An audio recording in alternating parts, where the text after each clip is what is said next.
you doing, by the way? We are live. Let me pull my music down so it's not so loud. All right, how is everybody tonight? Well, I'm good. What about all you in the chat? Let's see here.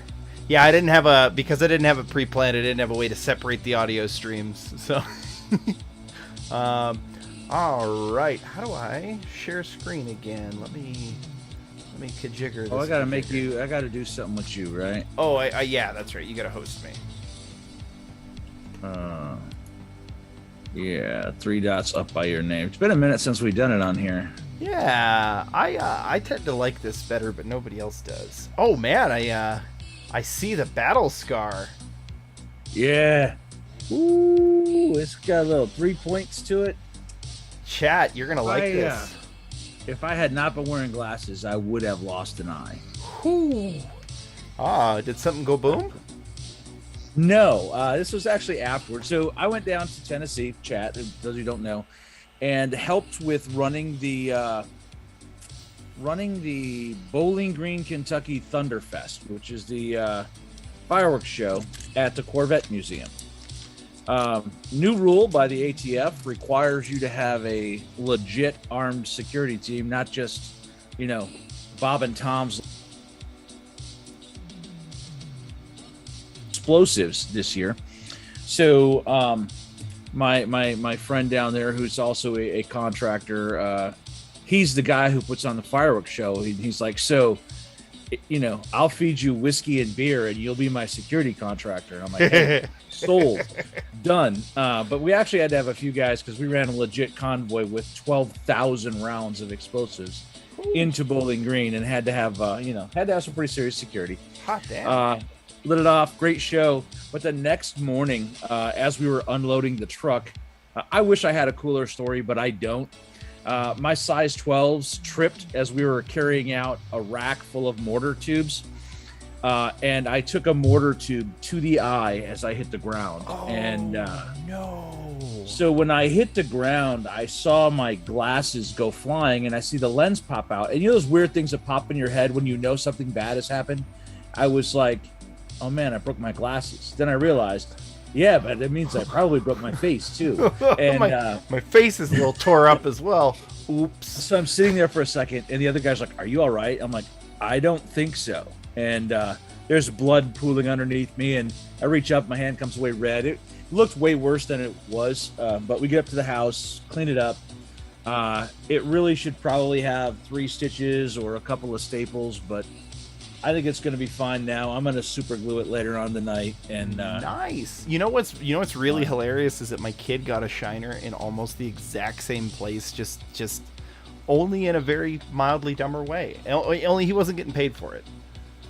Yeah. He was running and caught himself on the metal edge of our bed frame, and just right on the eyelid, like right in the very worst place where you're like, oh yeah, that's gonna need a stitch, but nobody's open because it's the 4th of July weekend. Yeah. So yeah.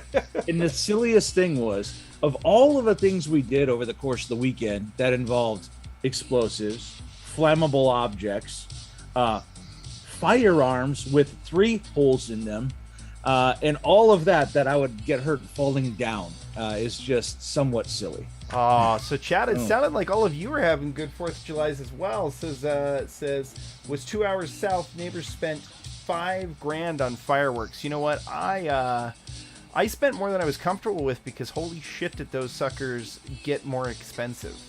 And I bought fairly modest, and holy cow did that add up. Whew. Yeah, I'm gonna say that around here people did not skimp. We're a pretty rural community, and I'm not gonna lie, there were multiple different groups of farmers that came together and did displays that you could see from my house that easily outspent the city. I'll put it that way. Cakes on cakes on cakes on cakes on cakes. Yes. Oh.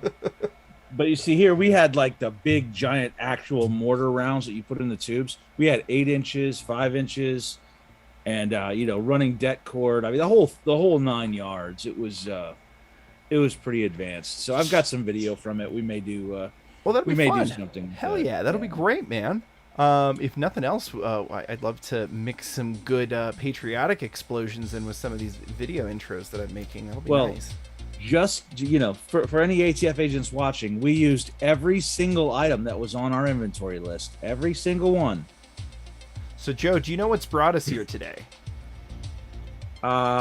Is it the Netherlanders? It's yeah, man. I as you saw, I tried to do a one with Miles earlier, and that it didn't work out. But this tank right here drew me back. So I've got some word on what this is. This is apparently I don't know if I'm getting these two correct. It's a Sherman Firefly, which was a British redesign of the Sherman. I was gonna say that it looks like an M48 Sherman. Yeah. So they're using it to blockade distribution centers. So I wonder if that gun works. Well, I'll tell you, I would be curious as well. I think most of those that they sell, they demilitarize, but you never know where they bought it from. Yeah, exactly. And things that are demilitarized can be remilitarized. Oh, certainly. Concrete is not exactly the world's most difficult barrier to get around, eh? Right on. Next question here, though. Have you seen what's going on in Ecuador? More of the same, right? Boy, if only someone had predicted something like this. Right? And here's what's funny is everyone said that Ecuador wasn't going to have these problems, but here it is, right?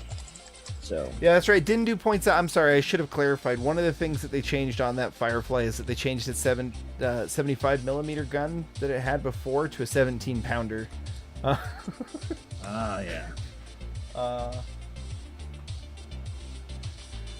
There's another video out there of the protesters finding a crew of UC officers in the middle of them.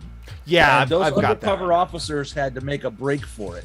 Well, I've got that almost one. Didn't make it. I've got that one, and then I've got what looks like a group of ninjas going after one of the guys and dragging him off, and then having to like fight other protesters as they were trying to get away, which was interesting. But Joe, you know what else we've been talking about was gonna be a thing? What's that? Well, I mean, the absolute lack of food. Are those behind locked cases as well? Yeah, and by the way, I don't know if you've seen this, but as of today in America, in a lot of major American cities, steaks over $20 are going behind cages. For a while here in America, having been in retail security, I know this. We used to tag steaks, right? Yep. With sensor tags, and I think you're going to see that come back.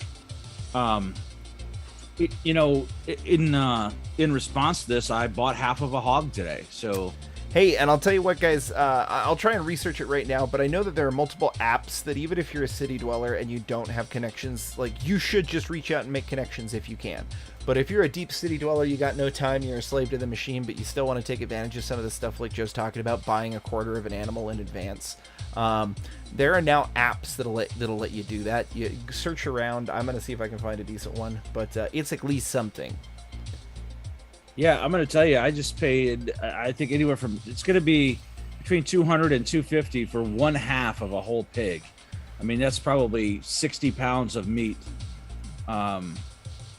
You're not gonna beat that price in the store at all. No, I don't think so. Let me grab a couple of other things that have been on this tweet thread just to spice up the evening. So, of course, the Dutch protesters. Why do you think they would need a tank, Joe? Because the Dutch troops are deploying armored vehicles against them. Correct. So, and not only that, but they've started firing on them. For the record, that tank is way heavier than any APC they're going to bring in to bear. Here we go. Watch. Hey, shot him. Didn't hit him, but he shot at him. It Did you shoot him? Was that a paintball gun or no, actual? it was a real gun. round? I've actually I need to find it, but I've got a link somewhere. He posted the damage afterwards. It ended up hitting one of the strips between the two panels of glass and then stopping. Yeah, you know what? A tractor is a legit hard thing to stop. So.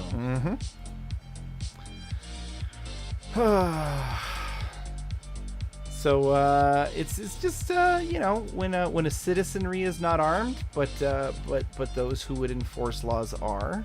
It's Man, you know, I wish there was some sort of a show people could watch every like Monday, Wednesday, and Friday that lets them know that these kind of things could be happening. that would inform them about them, so they wouldn't be surprised when it suddenly pops across your Twitter timeline. Wouldn't that be great? What's so interesting is that they come to us and they learn these things, and they go and watch mainstream media where there's straight radio silence, right? So this is try a little to bit find silly. an article about the Dutch farmers today. Try.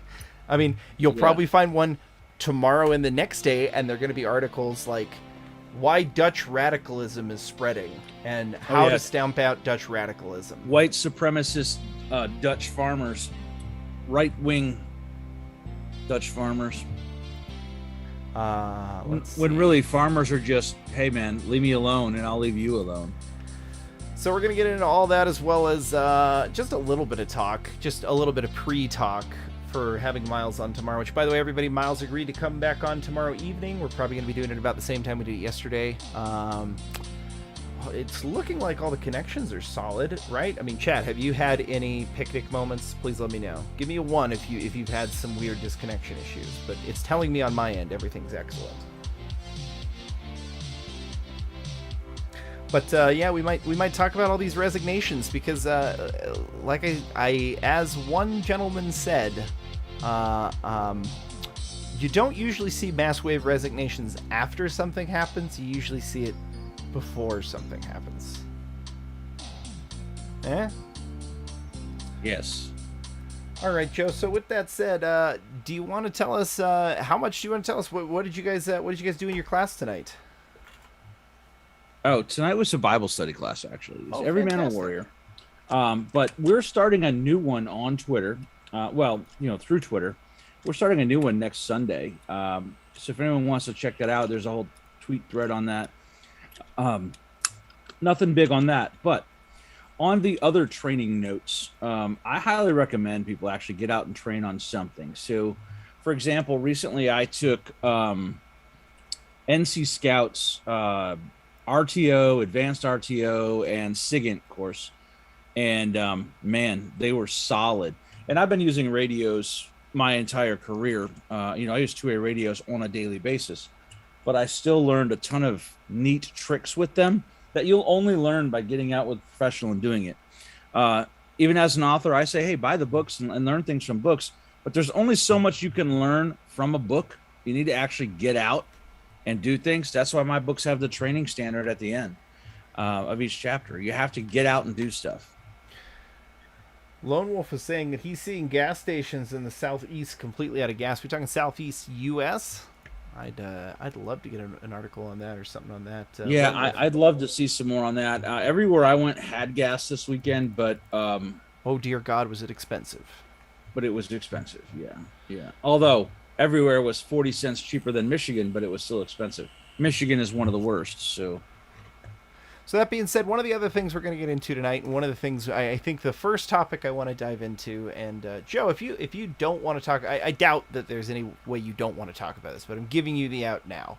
If you don't want to talk about this this scumbag shooter, this utter piece of shit micro-dicked, I don't even know what to call him, then step out now. Because I think that's topic number 1, is because I've found, a friend of mine has found some interesting things, and I want to go through this thread, and then I want to go through another thread of something that Andy No has found, and then. I'm thoroughly down for that, because this guy is ridiculous, and the narrative that he is somehow in any way, shape, or form right wing is just ridiculous. So here we go. This is something that my friend John Curtis found. If you guys don't know who John Curtis is, you should go follow him. He's got some fun and interesting takes. I'm good friends with him. So yeah, the Clarence Thomas eyes. I'm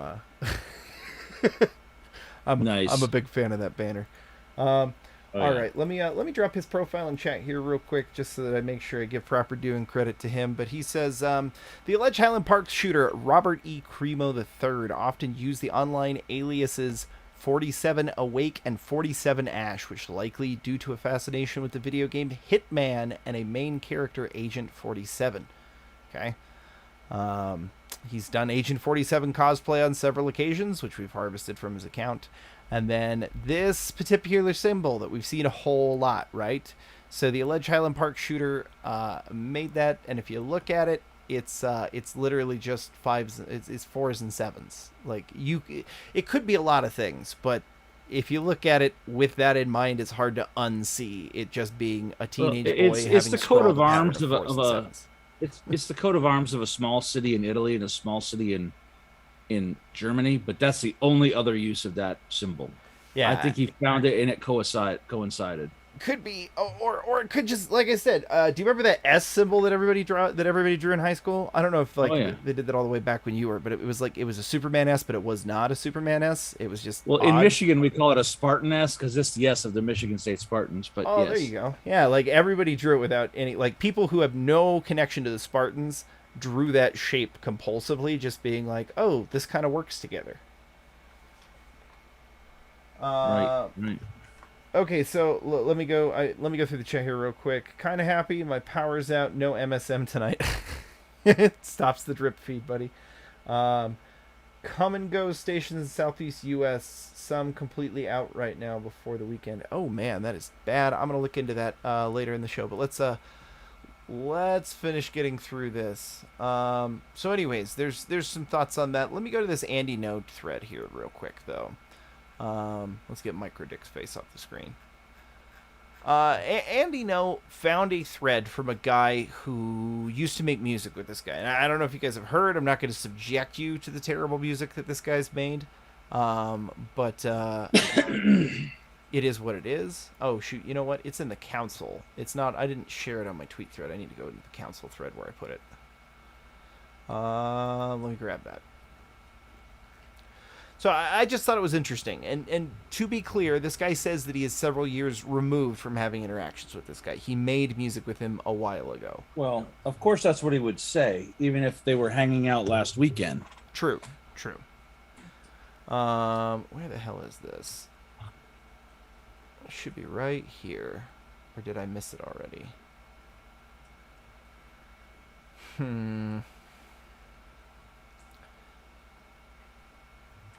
Yep, I'm all the way down to the Philadelphia stuff. So, let me grab this. Anyways, let me get to it before I find it. Or better yet, we could just go to Andy No's page and find it that way. But my point about it is essentially, in the last several years, a lot of people have been radicalized that were not before. To both sides of the issue, right? Like, you've got a lot more people who are willing to come out, say, on the anti-abortion side of the issue than have been in a great number of years. And it's the type of thing where battle lines have been being drawn, and so it's really hard to say that if somebody was apolitical 3 years ago when you knew him and was just a weird kid, which is essentially what his testimony says, that he would still be after the last 3 years of constant media attack and radicalization, especially because he says this kid was kind of unhinged, right? And highly believable if you look at some of the stuff that he's made. But you subject an unhinged person to the last 3 years. I mean, a lot of people that were pretty solid are right now already feeling like they're having a hard time hanging on to reality and hanging on to their lives as everything's spinning out of order, right? So I don't know. It's kind of my point on that, because I can't seem to find the tweet. I'd point out that this kid is 100% proof that red flag laws don't work. Because if anyone has ever seen a single video he's put out, this kid was bat whatever crazy, and was bragging for over a year that he was about to pull off a mass shooting. Yeah, And then he literally said in 2019, which is when police first became aware of him, that he was going to, quote, kill everyone. Gosh, I wonder what he really meant by that. Yep, but here's the thing, right? And as we've said before, the First Amendment is very broad, and that is very, very definitely a protected under the First. So it's just, absolutely, man. But protected doesn't mean we don't take our eyes off of it, right? So protected speech plus preparation equals criminal behavior. Hey, She Who Watches is finally in the chat. In the chat the whole time, man. No. Mrs. Watcher is She Who Watches. Apparently she's been the whole time. Oh, okay. Yeah, she often is like hanging out, but she doesn't usually get to say much. I'm glad the littlest Watcher got to bed at a good time. Textbook scenario for a 72-hour psych hold. Yeah, but that would have been in 2019. You know what I mean? Like, and if I'm reading this correctly, the kid was crazy, but he was also smart. And that is not necessarily a good combination when you're trying to tie somebody like this down. He is, and to be honest, it's not like there's no good situation for trying to implement a red flag law because it's a dumb idea.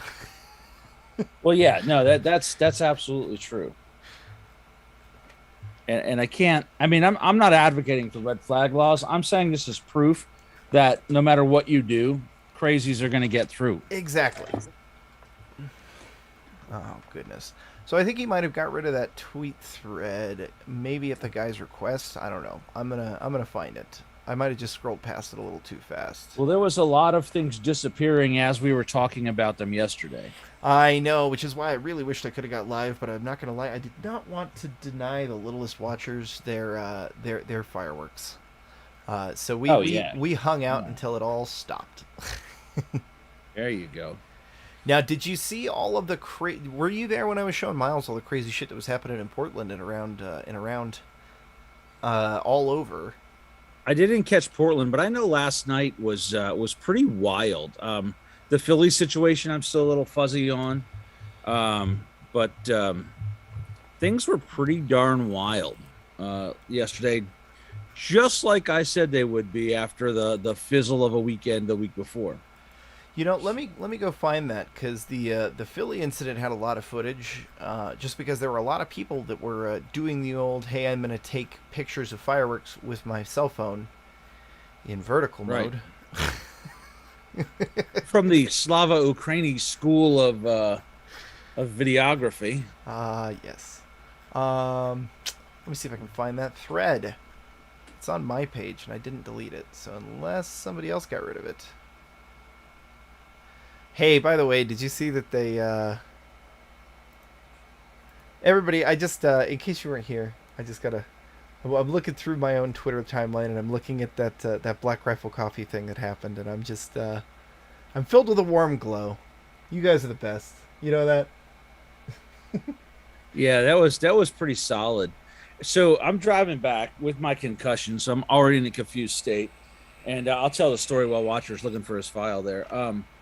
And I open up my Twitter as I stop at the rest area, and I'm like, Twitter or Watch was like, Joe, I need you. There's an emergency. I'm like, oh my God, what's the emergency? And I go and look, and I was like, oh wait, yeah, this is an emergency. And so I put out my tweet in support of it, and shared Watcher's tweets about it, and like within 15 minutes, you know, I've got Shelby sending me messages saying, hey, bro, I really appreciate you guys coming out swinging for me, and I'm glad it worked out for him. Same. I do know, I didn't catch it, but I do know that he did an out front today that said the attempted takeover of Forward Observer.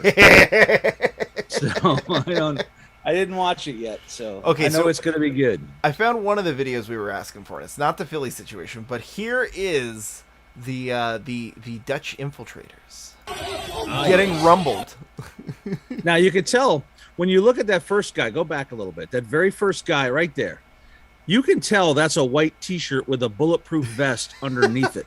He's trying to hide it, but he's either the Michelin Man or he's wearing a vest. And he's got his ass out. Yeah. He's got his ass bound at this point, so there's no hiding. Wait, So- look, even in the Dutch countries, he's still wearing khakis. What is this, Joe? Patriot Front.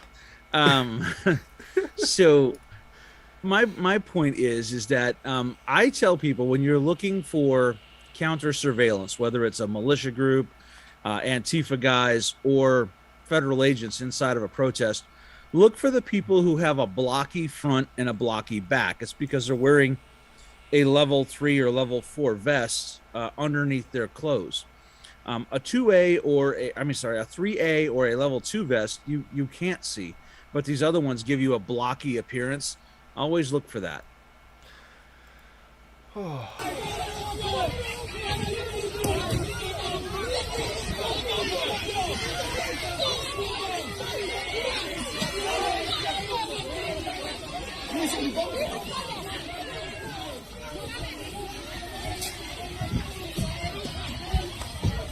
God, they've got the weird hairs even over there.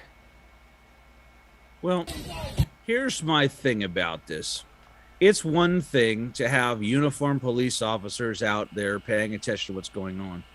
But when you're lawfully protesting and you find out there's a whole bunch of undercover officers inside there probably agitating, I'm sure that's the situation, right?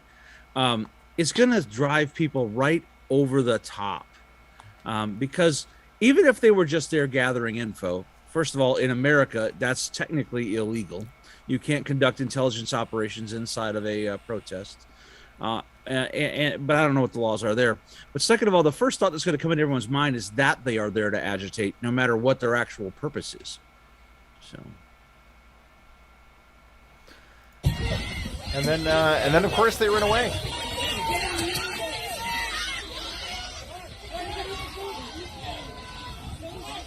Am I the only one who just stumbles on the difference between the Dutch and French flag? It's upside down. I know, but I don't remember which is which. I mean, I can now because I'm looking at it, but It's red, white, blue, or blue, white, red.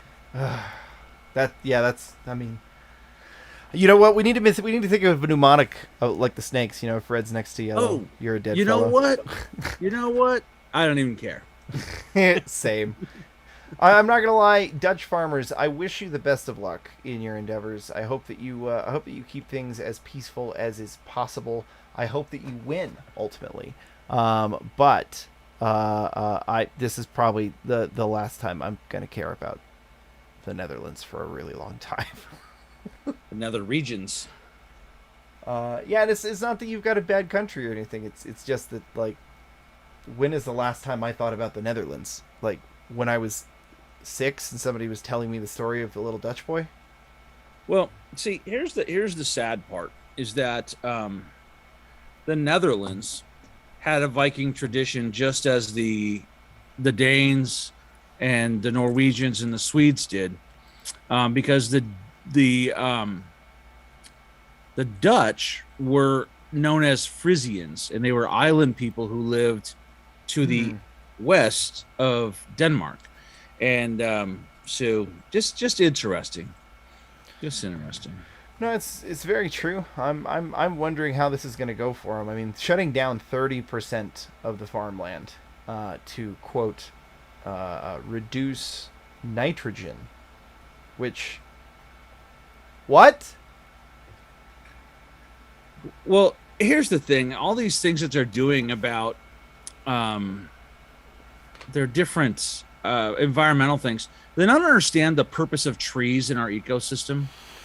For example, there was a couple stories came out today that the project by Bill Gates to dim the sun is going to continue. It's going to continue. So what happens when you dim the sun? Well, you kill trees and you kill plant life and you kill farms. So what is the point of it? We have trees that clean carbon dioxide out of the air, and volcanoes have contributed more carbon dioxide to the atmosphere than humans ever will. Yeah, It's just completely silly. And what he means by we ever will, he means that, like, as a projection into the future, like volcanoes during your lifetime our lifetimes, not as like a Yes. geological factor over time. During our lifetimes, just that small period. And Mr. Scott, Volcanism. yes. Here's an interesting thing on military contracting to answer Mr. Scott's question.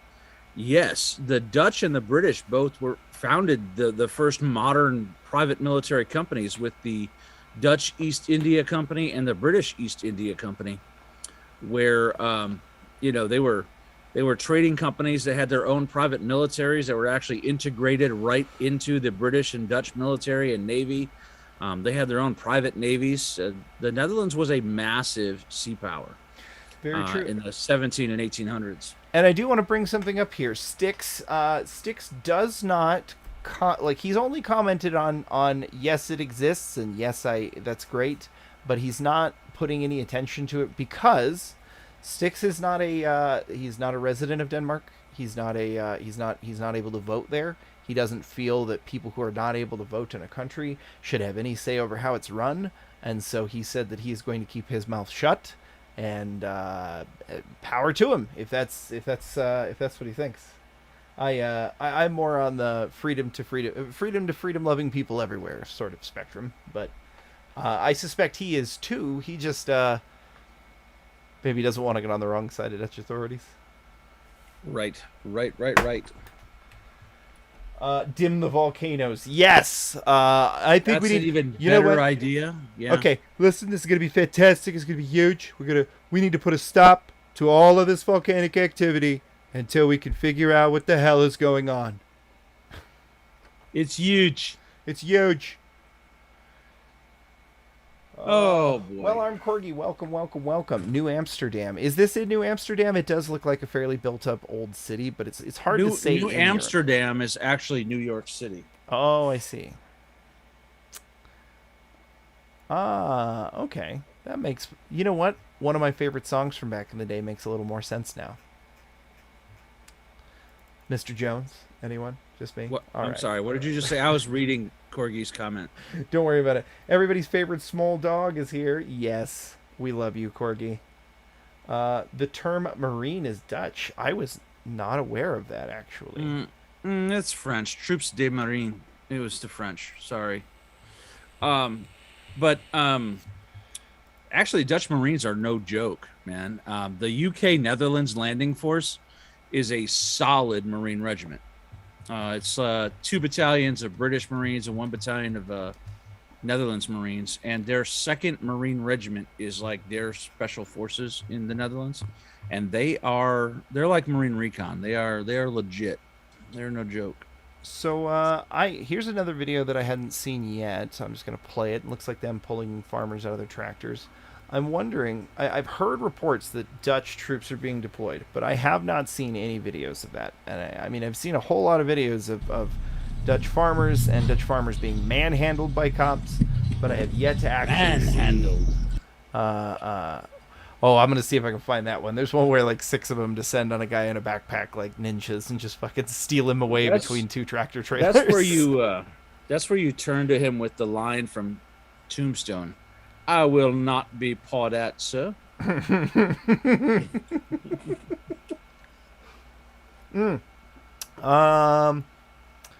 This is from a while ago, and it's just somebody looking at military equipment being hauled around and freaking out. That's from like the first. There's a lot of people who do that. It drives me nuts. Like literally any time somebody's hauling military equipment around on a rail car, people are like, "Oh my god!" No, I know. It literally happens every day all over the world. So here's another one. This is one of their little roadblocks that they did. Oh, now that I'm gonna get copyright struck. Thanks, Dutch farmers. But yeah, they've been spreading manure on the streets. They've been spreading manure around government buildings and offices. They have been stopping intersections with hay bales. Piling manure in front of government buildings. It's kind of a thing of beauty in some ways. I'm not gonna lie. If they told me that they were gonna shut down our stream because they were shutting down 30% of streamers for the same thing, I don't know. I might riot, Joe. You would riot for a lot less than that. I'm True. just I'm just being honest. I have been kind of waiting. What is the dealio here? I nearly rioted when they canceled Gina Carano. It would have just been me, but still. You nearly rioted on Sunday. You know what? I did kind of riot a little bit. Uh,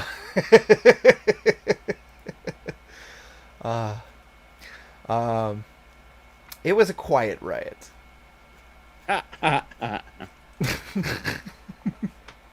All right, let me see. I've got some other stuff coming down the pipeline. Oh my goodness. So we did just see some regular good old tomfoolery. I'm not gonna lie, people are freaking out about this, but it was a Roman candle fight. Come on, people. Where was this? I don't know. Let me look it up. This is the same city block that I've seen going around a bunch of different places. Oh, last night when everyone was complaining that Minneapolis was a lawless zone all night. Yep. Come on, it's the 4. Well, this is actually indicative of a bigger problem that I want to address while we're watching it. Is that the problem isn't that there's no law enforcement. The problem is that law enforcement is demotivated to the point that they're just going to let this happen. Because if I was a police officer rolling up into an urban area and there's a bunch of people acting out, I'm not going to get involved because I'm not going to be the next guy who stars in everybody's internet videos. Going to be the one, right? Right. So you know, I had a similar situation around here yesterday where I was downtown Wayne, which is not a small town, but it's one of the suburbs of Detroit, right? And as I'm sitting at a light, all these young locals, let's just say, come flying past me on 4-wheelers and dirt bikes, which is highly illegal in the city. That's a off-road vehicle. None of them had license plates, so none of them were registered to be driven on the road. But they're just driving down Michigan Avenue, like the biggest street in the metro area, at a ridiculous rate of speed, whipping in and out of traffic and cutting people off. But they're in a downtown area, so the police are nearby, but literally nothing happened to them. Because, again, the police don't want to get involved. They don't want to be that guy. They don't want to be the officer starring in the internet videos. Yeah. So what that does is it leads to an increase in general lawlessness in your area. Now, I want to comment, Chad. I was talking about that one guy who it appears that both of them were mutually engaging in a Roman candle fight. This is different. Do not ever fire mortars at people. You can very severely hurt somebody with a mortar like this. Oh, yes. They're shooting him at buildings too. This is okay. That's pretty fucked. So Mayor Jacob probably Fry should have required some sort of a law enforcement response. should have. Doesn't look like it did. Unlike Portland. So real quick, Akron is another example, right? We were waiting for Akron to riot again, but I got news, Joe. I don't think Akron's gonna be rioting again anytime soon. And do you want to know why? No, I don't. I mean, I do want to know why, but I don't know why. Because unlike every other protest that we've seen for quite a long time, the 40 people that all got arrested for rioting in Akron have not been released. Well, that was the situation in Detroit, right? So, sorry, I'm dropping things. You're good, boss. When the riots first began in 2020 in Detroit PD was like, nah, we don't play that here, and they were arresting people and locking them up, and they became much more peaceful than they were everywhere else. And the chief said, hey man, listen, protest, you should. This was wrong. But the minute you break something or smash something, we're going to roll in and we're going to take you down. And so for the first 2 days, they fought hard and everyone went to jail and then they stopped. So, yup. All right, so we got our boy BG on the scene. I don't know if you got to see this one earlier, but this Akron still looks like this though. So local business owners aren't taking it on faith that was it, and those 40 are just going to be locked up and not going to come back out anytime soon. So everything has stayed boarded up like this. Guys, you realize that every one of these people is paying rent for their building to be boarded up like this, not getting customers inside. Yeah. Oh, look. And every single day that it remains this way is another day of lost money. Looks like they broke down the windows of this pizzeria too. That's damn. Come on, guys. Hey, they were just hungry. They wanted some pizza, yo. So yeah, we've been having some pretty crazy times. Chat, what say you? Do we want to dig a little deeper, or what do you want to hear about? Chat, we've got so many different situations. What do you want us to dig into apart from this very good and spicy meme that I quite like? What even happened right there? Somebody just made the liberal vision version of the Supreme Court is is what happened. I don't know why my logo got dragged into this. Wait, where's your logo? Buyer is wearing it. Oh my goodness. Right over here. I guess it's not Buyer. Who's? Oh yeah. Oh my gosh. What is, that's the Jerusalem cross. Yeah. Oh, that's hilarious. Who's in the chainmail here? Well, who's missing? Dude, I not only do pineapple on pizza, I frankly enjoy it. If your palate's not up for sweet and savory, that's up to you. Listen. No. But let's be clear. No. I do pineapple on pizza a little differently than most people. I refuse to do canned pineapple because I believe that canned pineapple is a sin against the world in any context except for survival rations. There it is. That's the best you're going to get. When I do pineapple on pizza, I do it rather like the Brazilian grills do it, where I fire roast it and then shave it. Don't even care. Is blasphemy. That's like saying a kielbasa and potato burrito. That's not even a real thing. I mean, I've had it.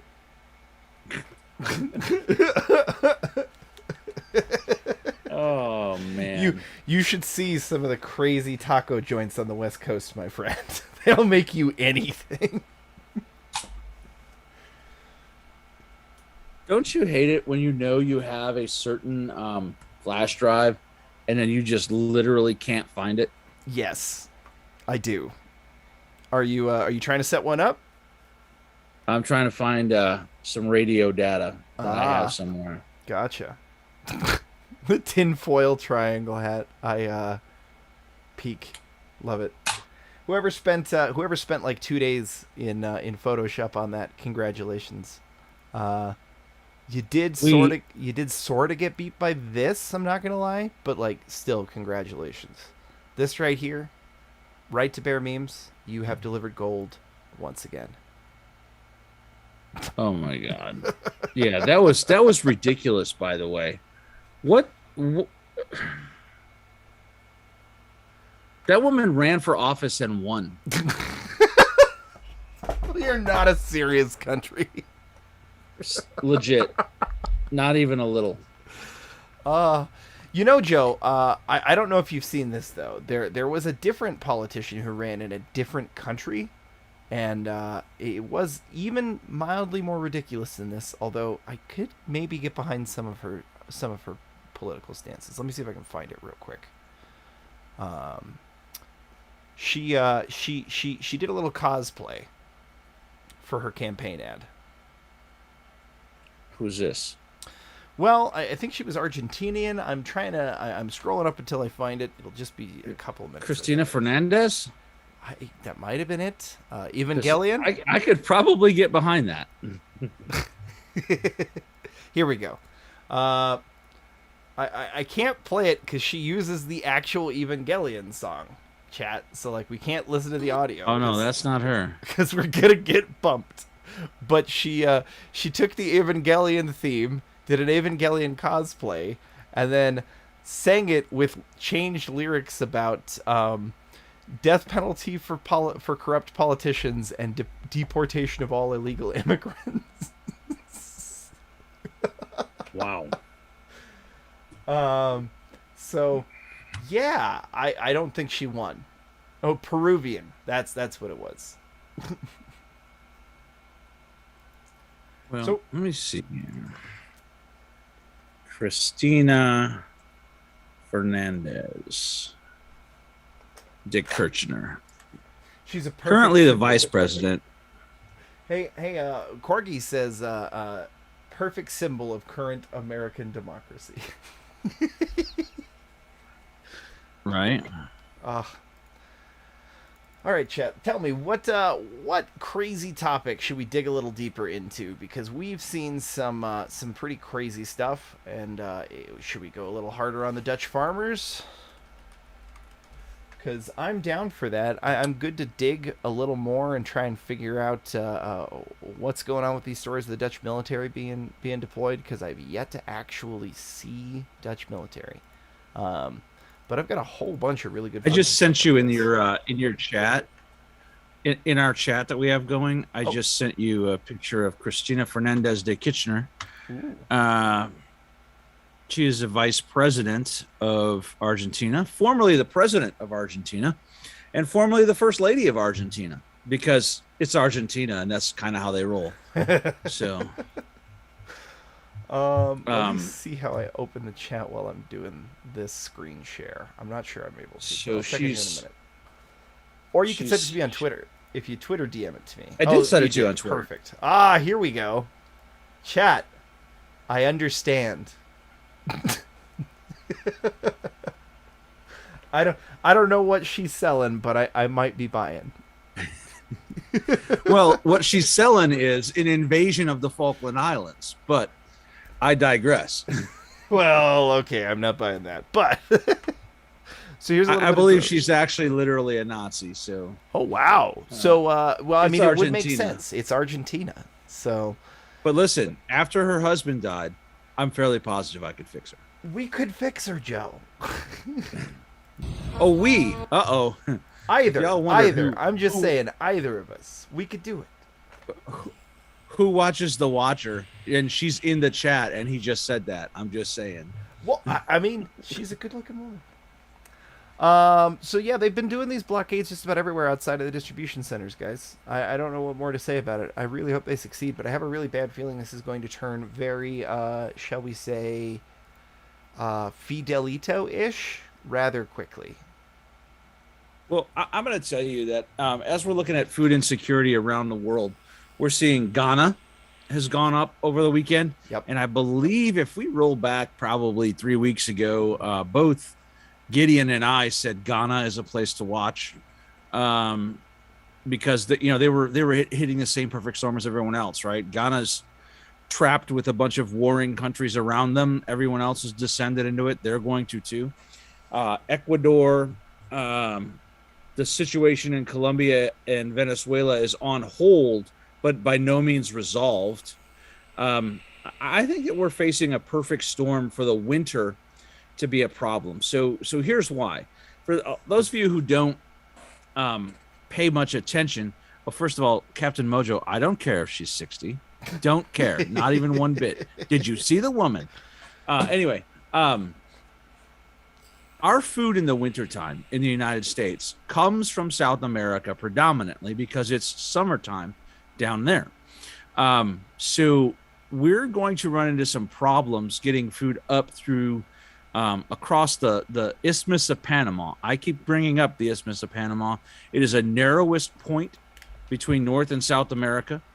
And if there's fighting between Colombia and Venezuela, which there still very well could be, or fighting in that region, I guess it'd probably be more like both those countries ganging up on the ELN. But that would restrict the movement of food. And all these countries are saying they may stop exporting food because of their own dangers. So it's going to be a lot more problems for us. Well, in chat, welcome to the Durian Gap. As Lord Miles said, this is his next little adventure. He wants to cross the Durian Gap, which best of luck to him. That is an incredibly dangerous piece of territory. Although for the right price, anybody can move freely through it, so long as you pay the right people. Hey, I crossed a little body of water there one dark night in December of 1989. It was pretty ugly. So, in case anybody's curious, they call this the Durian Gap because there's been many efforts to bridge North America and South America, and this is the one bit of territory that is still heavy jungle and very mountainous, which has resisted that road multiple times. They've made a push to try and cross it, and various different bandit gangs have come together to kill and drive off the road crews. So.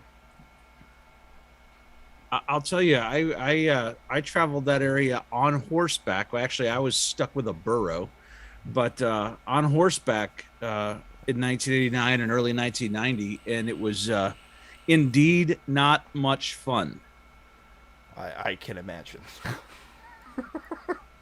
Some of this is kind of one of the bugs were only slightly less dangerous than the firearms. Oof. So. Oof. Yeah, I was gonna say, actually, if you look at all the deaths down there, over all time, mosquitoes all-time world champ killers, no question, no contest, like not even close. None. Yeah. Boy, Joe, I can't get over something that you said a while ago, and I'm just gonna say it again. Boy, wouldn't it have been easier to manage a lot of this problem if we say controlled, I don't know, a body of water that straddled the continent at its thinnest point. Or something. That would have been nice. El Burro. Whatever you keep doing keeps taking over my whole screen. Oh, sorry about that. I've just got the screen share going down. That's all right. So let's see what else we got in the chat. What do you guys want to see? Hope you had your quinine handy. Yeah, I mean, hey guys, that's still a good thing to have handy. Just to be clear. Now, if you've never gone south with the U.S. military, what happens is you get shot in the buttocks, both of them, at the same time as you walk into this room. They don't even tell you what's happening. You get the double vaccinations, I believe dengue fever and malaria. And then you're told you get to lay down for the rest of the day because you're going to be in so much pain. And you are. And you are. And they usually give you a peanut butter shot at the same time because you're usually behind on it and need another one at about the same time anyways. It's in case you're not clear, the peanut butter shot is named such because the stuff that goes in the needle is the viscosity of peanut butter. Yeah. It's craziness. Do Marines get a shellback cert? You bet your ass we do. Indeed. Provided Indeed we do. Provided we do in fact rate it. And perform the ceremony. Correct. You have to make it through the ceremony. Somebody might have one kicking around here that Watcher has borne witness to. Watcher was never lucky enough to be oh wait, hold on. Oh, this is Sri Lanka. Here we go, Joe, because we've talked about this one before. Yeah, Sri Lanka's a big issue right now. Sri Lanka is kind of a big indicator of how things are going to go for the rest of the world. Well, and to be clear, guys, that's not just him saying that. The World Economic Forum has been saying that for a really long time. They've been pushing Sri Lanka as an example of what following their advice can do for helping a country meet its climate goals. So what happened here was about a week ago, they declared that civilians could no longer buy gasoline. Only the military could have gasoline and essential services like food transport, things like that. And now these are people who showed up to get gas. And because they were still getting them, the military has showed up to seal off the gas stations. It's only going to get worse. Oh, Joe, I hate to laugh, but you're going to laugh too when you see the following headline. This is just too priceless. I can't. I do like the dude has his riot baton slung like he's Uhtred Ragnarsson. Joe, check out that's this. Beautiful. That's beautiful. I hope that's true. I hope that's true. Because if there was ever a guy who deserved to be mugged, it's that guy. Oh, well, it's Eric Adams' aide, not him. Yeah, it's his aide. Well, it's because he has like 15 armed guards, but... Good Lord. So apparently, also, now we saw that DeSantis was apparently visiting the Duchy, which you would have known about, obviously, as the what do you now, captain of the guard, sultan of security? I am the captain of the guard. Yes, Okay, I'm yeah, the captain okay. of the guard of the Duchy of Montana. Are you aware that Gavin Newsom was also vacationing in Montana at the same time? I'm not. I'll neither confirm nor deny that, but the words targeting package did come up. So here's the thing. Here's the really funny part about this. Montana is on the list of states which California has banned official government travel to because of Montana restricting bathrooms to trans individuals. And here's the thing, though. They're not even restricting bathrooms. Nope. They're just saying go in the one that you identify as and leave it at that. We don't need to make a big deal about it. Because here's the thing. If a female to male tranny goes in the bathroom, how are you going to know? You're not going to know. Well, except for the ones with the full beard, but we'll get to that later. But here's the thing. Every retail outlet now, and this was Montana's case, has unisex family bathrooms. Yep. Use that one. Just go in there. No one cares. And when you say, oh, but I want to go in the one everyone else is in, that's a little bit weird. It really is. And honestly, I think that's probably what this is going to spur, Joe, is that you're going to see a big stretch of supermarkets remodeling and new ones that are being built. I'm betting what they're going to do is add a whole line. You're just going to have a row of single stalls. Exactly. Yeah. Exactly. Which ironically bear a resemblance to prison cells. They sure do, although if American architecture is anything to judge, Joe, it's still going to have the 2-inch gap in the door that people can look directly through, right at your jump. This is true. This is true. Fucking hell. Yeah. Let's see what else we got in the pipeline for stories tonight. I'm just gonna keep digging through my timeline, folks, until you guys say otherwise. That's kind of what Night Watch is there about. Anything live in Akron right now or no? Let me go look. Let's look at what woke.net's got for this evening for us, shall we? That's always my first go-to. They sure love shouting their violence. Nope, it's just the regular searching for streams. Let me go to their streamers, see if they've got anybody live.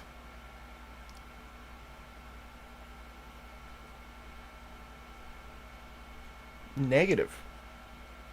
Got nothing.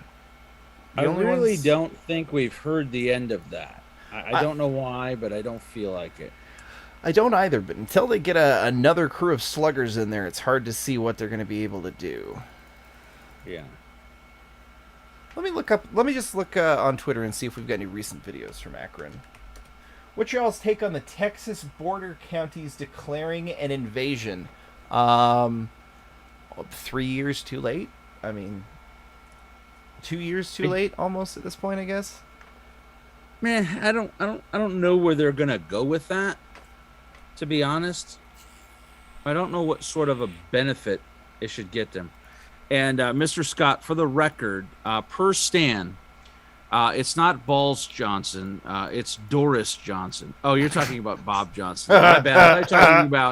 I thought you were talking about Boris Johnson, and his name is Doris Johnson. Yes, we're gonna go. Right. We'll get into Doris Johnson's cabinet evaporating underneath him here in a moment.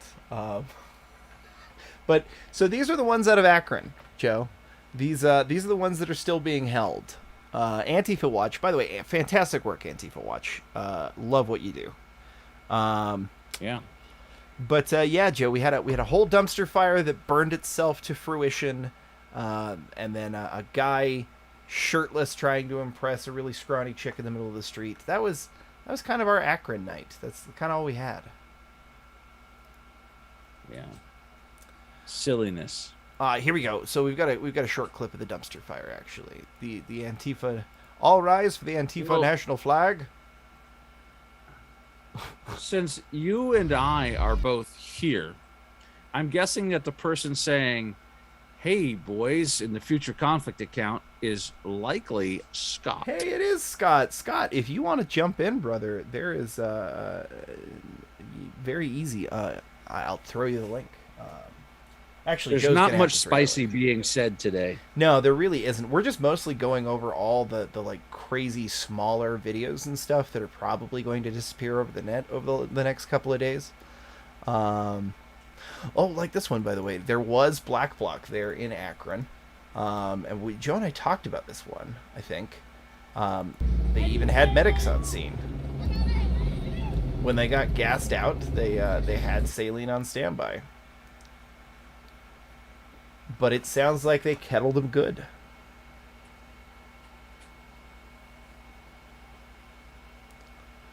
But saline isn't necessarily the best thing. I would have used milk. But Yeah, but they'd have to go for soy milk, and that's just a whole thing.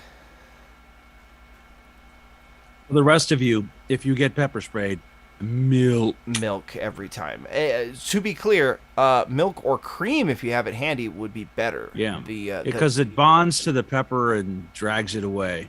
Yep, and it's the fat that you're looking for in there. So the higher fat content of the milk, the better you're going to do. Joe, do we want to do some live body cam breakdown of the shooting, or do you like? I have no fear of that one because it's very low quality. Well, and you can't really see. we can, but the point is this: they're hanging their hat on the fact that he was unarmed, which is completely and totally irrelevant to the sequence of events. Because he had just fired shots at them, and they had literally no way to know he was unarmed. You're not required to wait until he got fired on. I mean, you're not required to wait for proof. Well, and The thing that I can't get out of my head is, what was he doing? What was he doing that he wasn't gonna stop? Because, like, I've heard that he was, quote, an Uber Eats driver driving for Uber Eats. I'm sorry, so it's 1 a.m. and the cops pull you over. Stop. Hard? I don't know. Sour cream, hey man, anything with a good fat content in it'll do it. That's gonna be cooling, right? Hunter says he's been trying to give us suggestions up here, and we haven't seen them. Hunter, let me see here. I want to know more about how to handle certain entities in Oh, a crowd. Hunter. Yes, we'll handle that here in just a second.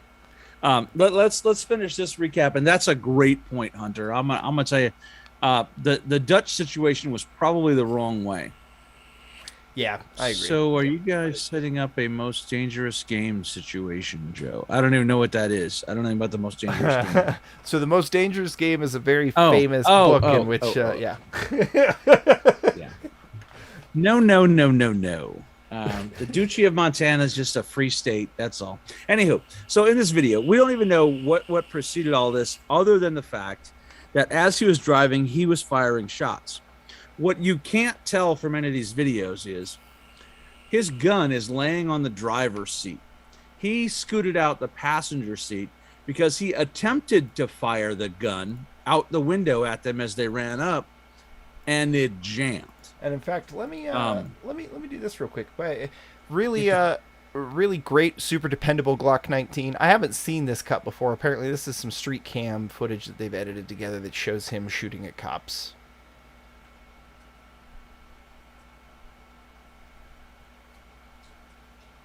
Yeah, gunfire. Hey, don't engage in running gun battles with the cops. I don't know how many times I have to say that, but, like, don't.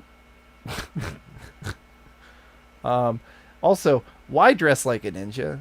What was the point of that? Well, he was probably just committing an armed robbery. That was my bet, too. Glock 19, running on foot, super nervous about the cops. They probably didn't even know that was you doing the armed robbery, dude. Well, they tried to tase him, and it didn't work. Well, that's because of the jacket he was wearing, I would assume. Yeah.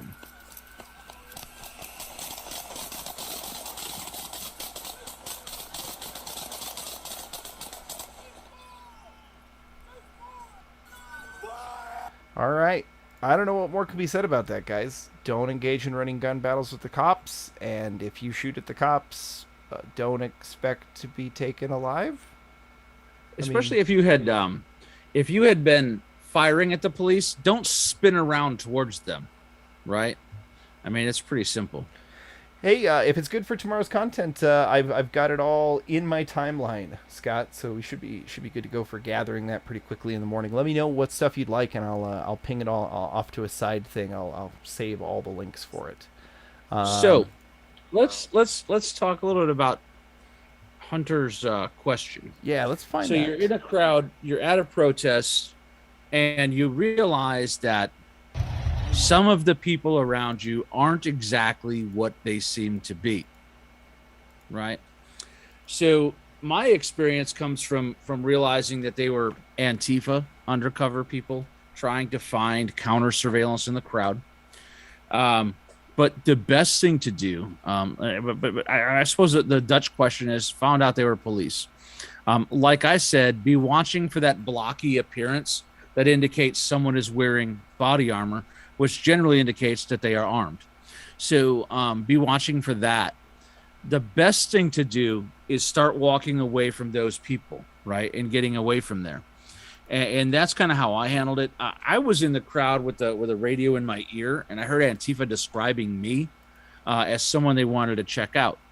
So rather than break contact away and draw more attention to myself, I broke contact towards the center of the crowd, got mixed in with everybody else, quickly and quietly changed hats and masks, worked my way to the edge of the crowd, stepped into a parking ramp, and changed my clothes. But that's dealing with someone looking for you specifically. But you're in a crowd, you notice that a bunch of them are either police or agitators nearby. The best thing you can do is rather than trying to attack them like the Dutch went a little farther out of the way of, do what happened on January 6th. Call attention to them. Fed, right? Start pointing them out. Cops right over here. Here are the feds. You're not going to get in a confrontation, but call it out so that everyone knows, so that no one engages with them and no one starts any or falls for any of their agitations. Call it out and let everyone else know what is going on, and let it out. You don't have to say Fed, glow. Hey, this guy's glowing over here. Whatever it is, call it out so the other people know it. That's probably the best way to handle it. Not beating them like the Dutch did. That might have been counterproductive. Yeah. But call them out, point them out, and say, hey, here are the bad guys. These guys are, they're either Antifa or cops, whichever they are. We don't want them here. But draw attention to those people for just that purpose. I'm trying to track down that video again. I've got it in the thread somewhere, but the thread's become kind of long. I want to bring this one up because I thought this was interesting. So here are two headlines. Rep. Liz Cheney says that the GOP can't survive if Trump is the party's presidential nominee in 2024, and then Mittens saying Trump's return would likely make malady of denial, deceit, and distrust in the U.S. incurable. And the thing that I want y'all to realize about these are threats. These are not predictions. These are threats. I think that this is actually beautiful and glorious because I'm going to be completely honest with you. I don't see Donald Trump running again. But he keeps stirring the pot, so they invest all their political capital on Donald Trump. He's not even going to be it. It's just, it's silly. Well, and yeah, I think it's something that Styx has said over and over and over again reigns true for this and is ultimately going to be the reason why Donald Trump isn't going to run again. And that is that if Biden steps down because of age, which I see no way that he doesn't avoid doing that at some point in the next 2 years, if Biden steps down because of age, Trump will be 1 year younger than Biden was when he took office, if he gets reelected. And so that is the one thing Biden could do that would beat Trump. Not like actually Biden beating Trump again, just getting rid of him with the by putting that out there. Are you too old? Yeah. I don't know. I think that Biden is too old. Oh, for sure. Hunter says, so Joe, you don't advise that we immediately get in some I'm about to address that. Okay, go ahead. All right, so this is the message I just sent to him. Sorry, Hunter Cunning, no Fed posting. You'll have to work harder to earn their money. I don't know how much they gave you to try to get me to say that, but you're going to have to make them pay you more, and you're going to have to split it with me. So, At least 50-50, bro. Now, on the flip side, there's going to come a day when bad things are going to happen, and those particular individuals are going to have to make a choice. Are they going to put on the red coat, or are they going to take off the blue one? And that's entirely up to them. And they own what goes on in either way. I hope that was clear enough. That's as clear as I'm going to get. I like that. So let's go into the city declaring a state of emergency. Oh no. Here we go. There, it lets me clear off. So, Akron on the 3rd declared a state of emergency, and it has not rescinded the state of emergency since. But yeah, stuff got real violent, guys. So here's the thing about the states of emergency. I understand that we do have to have them, but you all need to understand that they allow the government to do some pretty ridiculous things, as we learned in 2020. I am just fundamentally against the declaration of a state of emergency for longer than in the immediate term. So if you want to have a 4 to 8 hour state of emergency, that's fine. Then end it, because you shouldn't have blanket authority to tell me I can't buy a certain amount of gas or I can't go into certain parts of town, right? It should be a short term, not long term states of emergency. Completely agree. So let's did I show you this already? So I did. I showed you this Antifa stuff already. Yeah. Okay, so here was the one we were trying to find. These Dutch protesters circling these cops. Yeah, this is a mistake, guys. Like, doesn't even need to be like this. In my opinion, it might be fun. Bring some chem lights. If you notice somebody glowing real hard, just hang the chem light on them. You know what I mean? Yeah. Yeah. It could literally be a nonverbal signal as simple as that, folks. The problem with engaging them more aggressively is that while police are still functioning, you then subject yourself to an arrest, and you don't need that. You're not going to be effective protesting from a jail cell. Yeah. And as we learned, these guys probably get away with it right now. As we learned on January 6th, they got away with pushing the cops back. But what happens on Wednesday when the cops start showing up at their houses and rounding them up because they posted all over social media how they push the cops back? Well, or simply that, let's be honest, this is the Netherlands, guys. They've already got a pretty sophisticated surveillance state against their own citizens here. They don't have a whole lot of protections at all. And to be honest, as we've learned here, even if you have written protections, they don't necessarily protect you if the people who are supposed to be watching the Watchmen aren't going to do anything about it. So, correct. There are ways to get around some of this. I'm just going to point out a fun historical fact, and I'm not encouraging anyone to do anything. I'm just literally going to point out that the French resistance had a whole lot of ways that they went after the Nazis, and one of them was literally inventing a fart spray. They invented fart spray to put on Nazi officers' uniforms when they were laundered, so that the Nazis would then go around smelling poorly, which would, in general, lower morale over time. I'm just saying, be clever about your tactics if you're gonna do something. Glowy's a nice one just because it's an easy thing to chant, right? This is true. I will say here, real quick, looking at these officers, they all did a very, very poor job of blending in, except this female officer here does, like, I would just buy her as just a regular person. Yeah.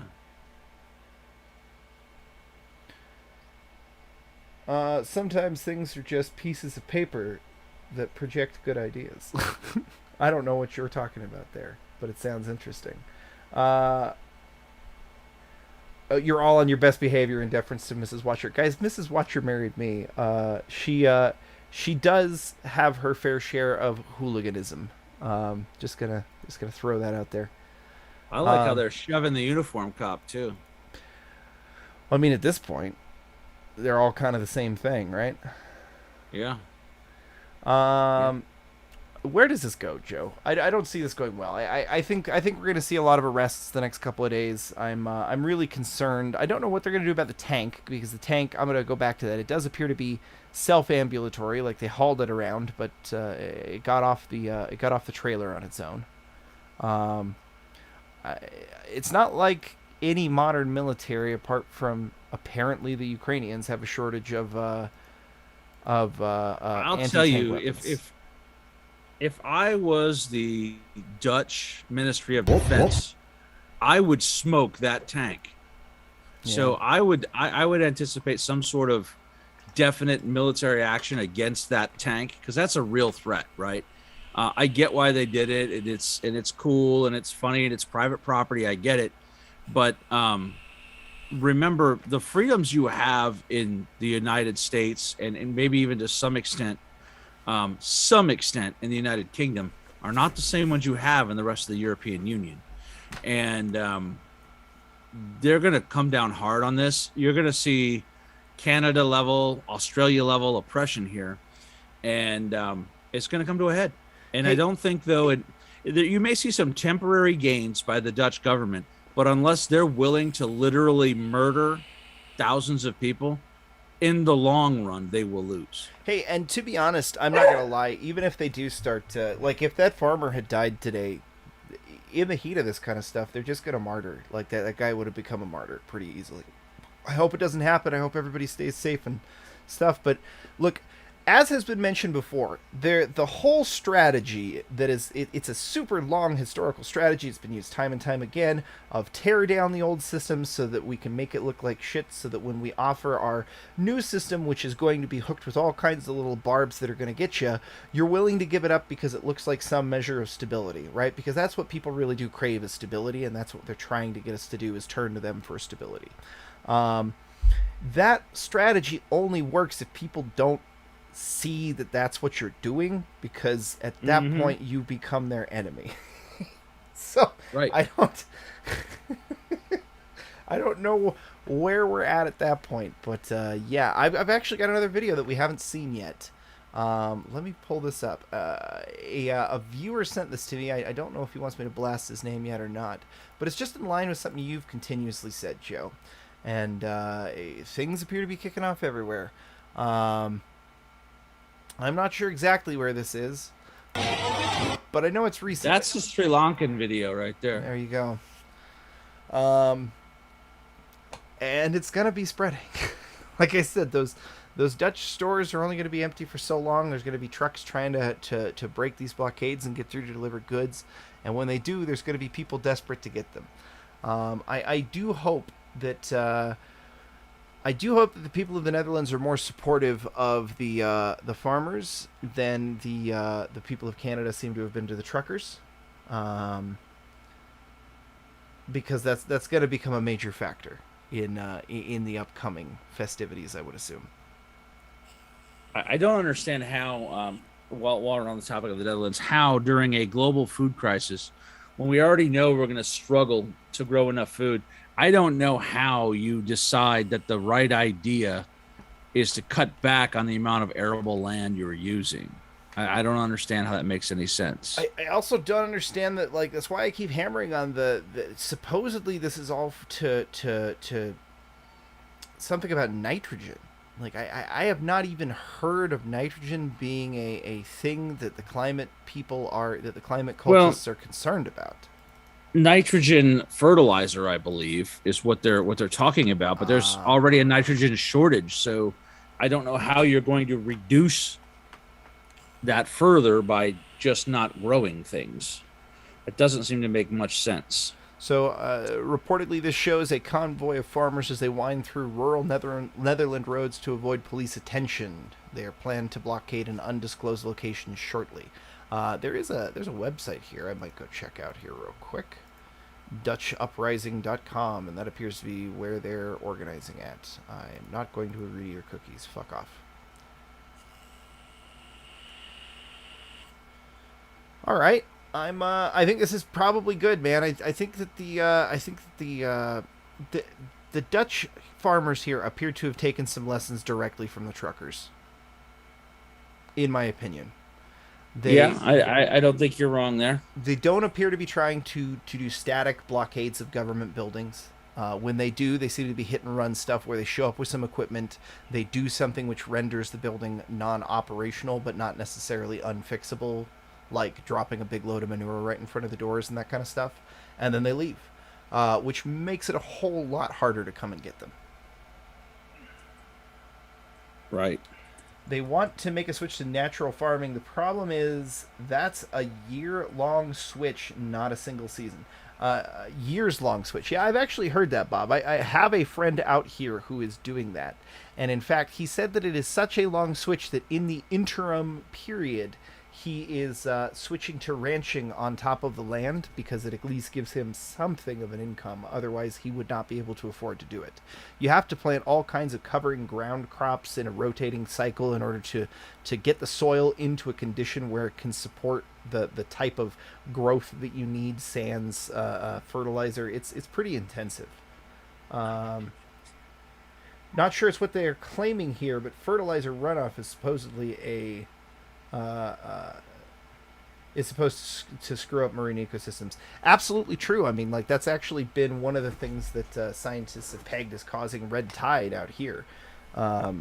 Although that's obviously not a problem in the Netherlands, but it's a problem everywhere. Like, basically what it does is it causes algal blooms, especially a lot of the fertilizer, not even necessarily the nitrogen in it, but the nitrogen is a problem because it's food, but a lot of it has iron in it. And the iron itself can cause algae blooms to just go like crazy, and that could suck all the oxygen out of a marine environment and kill all of the fish inside of it. There's all kinds of crazy stuff. Oh, unlike our range crew and Patriot Front. Yeah, well, guess that's true. I want someone to take the old song by, it was Peter Gabriel's band called. What was that band called? They had a song called Eminence Front. And we need to change it to Patriot Front. We might know a couple of artists. We might see if somebody will do a... Disregard. It was The Who. Ah. Hey, Well-Armed Corgi, let's go back to what you just said there. Lavoy Finicum. Oh. Yeah, I mean, that is a name that I wish a lot more people were familiar with. Yeah. So, has anyone have we ever done a review of Data Ambush? So we have not. That'd be a good one. What happened was the situation was over. What had happened was the situation was over. They had reached a negotiated settlement. They were leaving this range.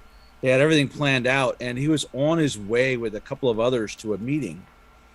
And they came around the corner, and there was a roadblock. So they attempted to back up and get off the road when the state police claims the FBI opened fire on them, and the FBI claims the state police opened fire on them. It's been determined that the shots were mostly fired by the FBI. They pulled their vehicle off the road, got out of the vehicle, and he was just straight up killed. And there were several shots fired into the vehicle where no one had presented a weapon whatsoever. And the claim by the people in the vehicle was that they were just trying to kill them all. It's a little bit sketchy. Well, actually, it's a lot bit sketchy. Their explanation for firing into the car just made no sense. You don't just fire into the car. I don't understand. Yeah, none of it really has made a whole lot of sense. I'm going to admit right now that I was very heavily involved in covering the original Bundy Ranch standoff, but I was not very much involved in covering what they did up in Oregon at all. At that point, I was pretty checked out and doing other things. Yeah, no, they did shoot that vehicle up to hell, and it's kind of a miracle nobody else died in it. Lavoy Vinicum is a name more people should... Oh, yeah, there we go, actually. It's not good. It's not good, folks. I hope we don't see some of that going on around here. I'm very happy we didn't see that up in Canada, to be honest. Yeah. Because and although that's not over yet, they keep persecuting all of the people involved at the higher levels, particularly, and this seems really unfair, the lady who was really not very much involved in organizing but just said, hey, I happen to be good at finances, let me help you with your fundraising. They're really going after her. No, I am a little better looking than Clive and Bundy. I'm gonna throw that out there. I mean, not a lot better, but a little better. Really? You think so, do you?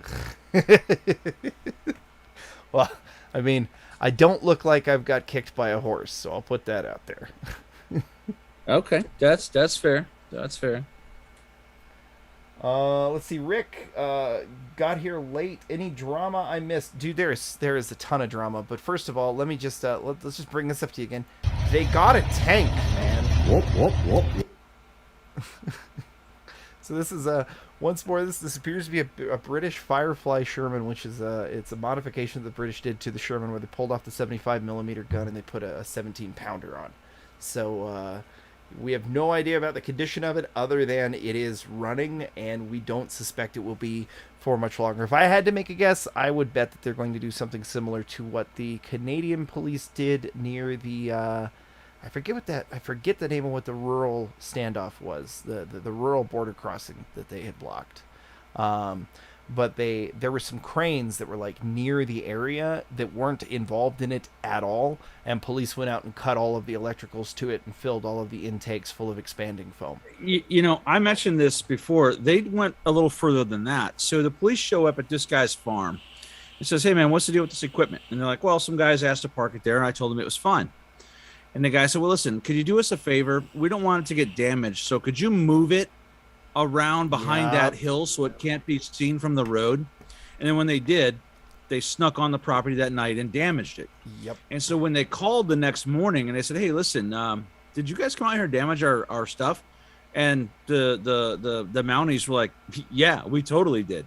And like, "Did you have a warrant?" They're like, "No, nope, didn't need one. Just did it because And we felt like we did it to deny its use during the civil disturbance under our emergency authority." I'm telling you, emergency declarations are dangerous. It's been said by many a person, but any emergency exception to a law will cause the government to cause that type of emergency to happen so that they can take advantage of the exception. So it looks like we also, by the way, another bit of spice that we didn't even cover yet is Vegas. Though this is not, this wasn't like a mass shooting or anything. Although, oh shoot, that's not the one I wanted. Give me Trooper's Twitter. Oh, looks like I'm just gonna have to pull it over. Twitter doesn't like Trooper, but yeah. So locals getting mugged, guys. There's gonna be a lot more of this, particularly in tourist towns. As the economy starts to downturn, more people are going to turn to acts of desperation like this. It's just a fact. And that does like it was a gang robbery. It was several people running together to protect the main guy grabbing the bag. Especially with tourists, guys, you got to be really careful, because when you're a tourist someplace, there's a whole culture of locals versus tourists that you might not even be attuned to, but it exists. So after that little robbery shooting takes place, let me, or at least shots are fired. It's unclear by who. What the fuck? So everybody scatters. It's just it's not a good time to be out and about right now. That's all I'm saying. Also, Fremont Street is kind of a crap hole anyways, if we're being honest. Well, this is what I say. After yesterday's events and the events over the weekend, seriously, carry an IFAC everywhere you go. Literally everywhere. Great place to get it. Soul Attack. You know what? His stuff is fantastic. Just get something and carry it with you. Also, that story shows why the police need to go. Yeah, you know what, Hunch, you're not wrong. So what's crazy is police, when you start talking, I don't know if you guys saw this, but there was in between events, there was a pretty public dispute between me and a police officer about the rights of civilians to carry arms. And he was very adamant about the fact that, we were discussing the Uvalde shooting. It was after our video on the Uvalde shooting. And you know how civilians have no training to defend themselves and shouldn't deal with an active shooter. I will point out that when an active shooter situation is stopped by a lawfully armed citizen, the average number of deaths is 2.1. When the police stop one, the average number of deaths is 14. I'm sorry, but civilians are far better at stopping active shooters than the police are. And the reason why you don't hear about it is it doesn't sell newspapers. When a guy pulls out a gun to shoot a crowd and somebody else smokes him, that's not very exciting. That's the way it should be, and nobody wants to hear that. They'd rather have the big bad ones. So what happened was these people showed up armed and said, we're going to go and get our kids out, and the police detained them and wouldn't let them. So we had this big public argument, and he's like, well, it's just too confusing for a civilian to get and understand that. First of all, here's the deal. Being a police officer doesn't make you ultra tac commando 5, right? I mean, seriously, the average civilian who trains on their own for self-defense gets more training than a police officer does on self-defense and tactical movement. Yeah, let me be clear. I thought that Marines that are qualified to carry pistols had a severe lack of pistol training until I found out how few hours police officers put in to carrying a pistol. And absolutely, oh my utter God, is that insufficient. Yeah, and the police have an average hit rate of 16%. That's why I'm not so worked up over them firing 160 rounds at this kid. At 16%, they didn't hit him very much. So, I mean, let's just be honest. But the point is that this guy said that, you know, in a situation like that, it's much more complex. I'm like, no, literally, you walk in there and you see the one person who is shooting the kids and you shoot him. He goes, no, it's more nuanced than that. I'm like, no, it literally is not. If all the good guys are out here and there's one guy in there shooting kids, if I go in there with no description and I just shoot the one person who is shooting kids, I'm going to be just fine. And it's just silly. And he goes, yeah, but you get into a crossfire with other civilians. I'm like, yeah. Are they shooting kids? No. Well, then I don't need to shoot them. Yep. It's pretty simple. It's really simple. To be very clear, honestly, in my opinion, this would be like a firefighter saying, I don't think that civilians should be able to have fire extinguishers, because what if they show up at a fire that I'm trying to put out and they start spraying it with well, then they spray it with expanding foam. There you go. It is what it is, buddy. So do you want to answer? Wellarm Corgi had a question directly at you. Do you want to answer that one? He says, rural areas being. Oh, yep. Yeah, absolutely. As things get worse, we will see farm attacks. And that's what motivated Clay Martin to write the book Prairie Fire. Because Antifa actually claimed they were going to go out and burn farm equipment. And then they did. So we've already had it happen during 2020. Now, as it gets worse, we're going to see them try to do farm takeovers where they're going out there to get the food and things like that. Zimbabwe should have been a warning for us. I'm sorry. We don't call it that. Rhodesia should have been. Stand by. Rhodesia. There we my go. brushstroke within reach. Rhodesia should have been a warning for us. It wasn't. So then we should have taken the warning at South Africa. And that's a really good point. And I'd like to maybe do another show with Gideon, just me, you, and Gideon, where we talk about these kind of things. That'd be great. Actually, Clay Martin just followed me as well just the other day when we were doing our glorious defense of our friends over at Forward Observer. He followed me in the middle of that. Maybe we can invite him on. It'd be good to have Gideon talk to Clay Martin. I think that'd be a fantastic meeting of the minds. Yeah, it's not a bad idea. Josh says that he was filling up at a gas station today and a guy drove up to trade a gold ring for fuel. Seriously, people on welfare aren't getting fuel subsidies. So you're going to see people making tough choices. And so I pointed this out for a while. The retired people, they're going to have to start making choices between putting fuel in their car or buying food. And it's gonna be rough. Well, you know what? Here's the other thing: is that the very comfortably retired people are gonna find out that very comfortable doesn't go nearly as far as they thought it would, and that the lifestyles they are currently leading might need to be downsized if their retirement's going to last their entire retirement. Yeah. Hence, my parents. Their money was they were state government employees, right? So their money was is like a 401k, but not really, right? It was really just held by the state until they left. Then they had to roll it into a 401k, right? Into a Roth IRA. And when they realized that money could go up and down, their life changed, right? Like, wait, what is even happening right now? I'm like, yeah, this is the way the rest of us live, Mom. Good luck. But Hey, yeah, they've had to change some of their stuff. let's talk about what Rick just said here real quick. He says, I'm going to read the whole thread here, Rick. He says, watch what you pack in New York. How soon will it take SCOTUS to slap that down? Not long. Not long. They missed a guy. They missed a guy in New York and shot 9 bystanders. Yeah. Yes. You know what? You don't even have to look that far. Look, do you remember when that police officer went nuts in LA County and they shot up entirely the wrong vehicle that did not have him in it and did not whatsoever match the description? Like, it's Well,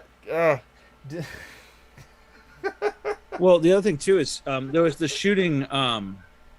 There was the shooting in Miami that you sent me, right? Oh yeah. So the second officer, the one who actually shot the bad guy, he was literally shaking and freaking out because he missed the guy most of his shots. He did hit him, but he's like, "Oh my God, I shot through the window. Somebody check that car. Make sure there's not somebody dead in that car. Somebody go in the restaurant and make sure I didn't shoot someone." And he was calling for EMS to the Olive Garden because he was afraid that all of his stray rounds had killed people. Hey, that's pretty common, actually, right? It's one thing to be really, really good at shooting holes in paper. It is an entirely different creature when the paper is shooting back at you and moving. So not a joke. So Joe, let's you and I, unqualified Americans, what the fuck is going on in Britain right now? I believe that they're setting the stage for the next government to fall. So somebody pointed this out today that people don't resign from a government because of what has happened. They resign from a government for what's about to happen, right? And it's an interesting right? Yeah. It's an interesting group of guys who resigned first. I am going to shed no tears over Javid's departure. That guy needed to go. But then he took everyone of his association with him, persuasion with him. It's pretty interesting. And to be honest, Boris Johnson is not doing the job he swore he would do. And it's crazy. Their entire government is going to fall and collapse. They're going to have to make another one, which is fairly common. I will point out and remind everyone that the longest standing government in the United States in the world is the United States. Very true. For this very reason. So we're just gonna watch some of this. I don't care if they strike me for this. I'm just I just thought it was interesting to hear some of these people talk about what's actually going on. Since again, I don't even understand the parliamentary system, Joe. Like, hold on, I got to mention this. Kevin brought up a great point.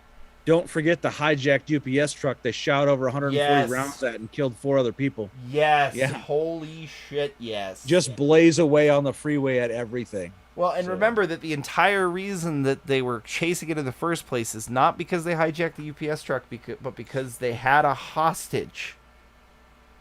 Yes. Yes. And we started blazing away at the hostage. Okay, so here we go. Your thoughts on the Prime Minister tonight? Should he stay or should he go? Well, I can tell you that earlier on today, I went to the funeral of a very long-standing councillor in my constituency. Much loved, not just because of his work as a councillor and as a mayor, but also because of what he did in the community more broadly and family and friends. And a lot of the talk was about his deep integrity and what that means to people in this country, not just in my constituency, but across the country. And I think that what's been very sad over the recent allegations about the former Deputy Chief Whip and other things that have happened over recent weeks, that I just don't think the Prime Minister any longer has not just my support, but he doesn't have, I don't think, the support of the party or indeed I lost Joe. anymore. And I hope Joe comes back here pretty soon. But this is crazy, guys. It's a little bit nuts. The fact that all this is happening at the same time, it all does seem very engineered, and it's kind of interesting that all of the people who left are of the same persuasion. They probably are going to form some kind of caucus. I've heard it theorized that they are actually pitching to try and they can do a vote of no confidence, and they can remove the leader without anything else other than that. At which point they essentially get to vote on who the next leader is going to be, and it doesn't matter about election cycles or anything like that. parliamentary systems are wild, my guys. Hopefully Joe pops back in here soon, but if not, I'll try and carry this out for the rest of the time. Is there anything else you guys want to hear about? Because we have got a ton of stories that have been on the table tonight. We've covered a little bit. We've done some predictions. There's Joe. Good deal. You had a dog moment. I'm just assuming. Now we have more dog issues. That's all right, brother. I'll keep panning if you need more time. I just I thought it was my internet going down again and was like, panic. But all that looks okay. golden on the back end, by the way. So we should be good to have Lord Miles on back tomorrow. You want to come back for Lord Miles, Joe? Sure. He's when is that again? so I was talking to somebody else. It's probably going to be tomorrow around 5:30 to 6. No, I got another class tomorrow. Okay. So maybe All afterward. right. We'll see. Yeah, we'll have to figure that out. Let's see. Go through the whole Liberty lockdown thread that you started. So, Liberty lockdown thread. Let me check this. You're talking about the 4th.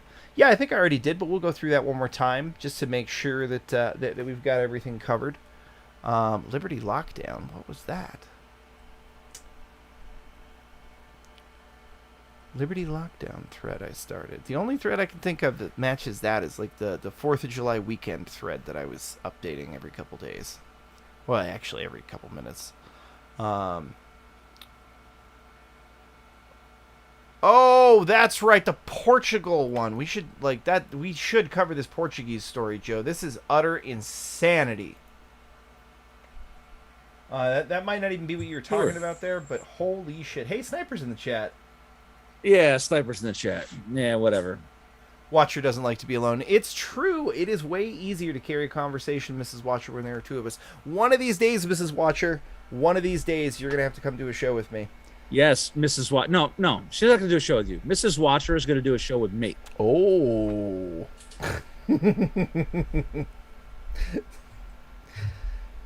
Oh, speaking of copper prices, what's up, Sniper? That's some deep lore right there. All right, so let's talk about this insanity that's going on down in Portugal. 2 years ago, two parents at a small town in... I'm not going to try and say that. No, come on. If Scott does it, you can do it. Familiacio became nationally famous after prohibiting their two boys from taking the class citizenship, arguing that they were conscientious objectors. Okay, so the class in question had two subjects which the parents objected to: education of gender equality and education of sexuality and health. The students in question are what you call Class A students, both with the highest possible GPAs in the country. So it looks like that this is all based on this stupid goddamn gender unicorn bullshit they pass around. She's an introvert. You can't make her, she says. Oh, I'm addressing that with her right now. You keep talking. Her and I are going. We got this. Oh, okay. I see. I'll keep my eye on chat. So anyhow, this is all based on this gender unicorn shit. So the school, via the class council, passed. So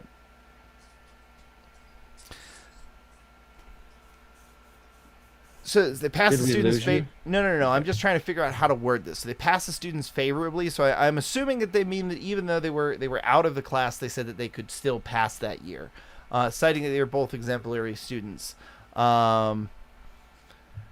Okay, so it looks like it was the class council did that, right? And then the school board decided that they were going to take matters into their own hands, and so they had the Minister of Education step in, who issued an order to retroactively annul their decision and make it so that those two students had been set back 2 years to go to have to do every single class again. There's a bunch of this that we can skip through. But so they passed the year and they were back up with their normal class. They essentially had done 2 years in a single year and got caught up to where their class was supposed to be. But by the end of that year, their school once again failed them, and the same judge issued a favorable order, and the same council decided to come back and cancel the order again. This just is going to keep getting crazier, by the way. So this brings up a problem that we're seeing in American jurisprudence. So we have three separate but equal branches, although in practice they're technically not equal. So the way that the American system works and the way most modern systems are working now is that the legislature writes laws, the executive branch executes those laws, hence the name. And then if there's any dispute between those two or the application of it, the judicial branch resolves that dispute. And in America, it says that the Supreme Court is the final arbiter, right? Once it hits there, that's it. But now when that happened here, what we've got is the president and the Speaker of the House, the leader of the executive branch, leader of the legislative branch, calling the third branch illegitimate. That's how governments fall. And that's the same thing in this Portugal story. So the court is saying, okay, well, it came to us, we're deciding this. And the other people are saying, nah, we ain't doing that. And that's not how any government can function. Once the two parts of the government, or three parts, however many you have, starts telling you, no, I'm not doing that, that's how your government falls apart, and that's how civil wars happen.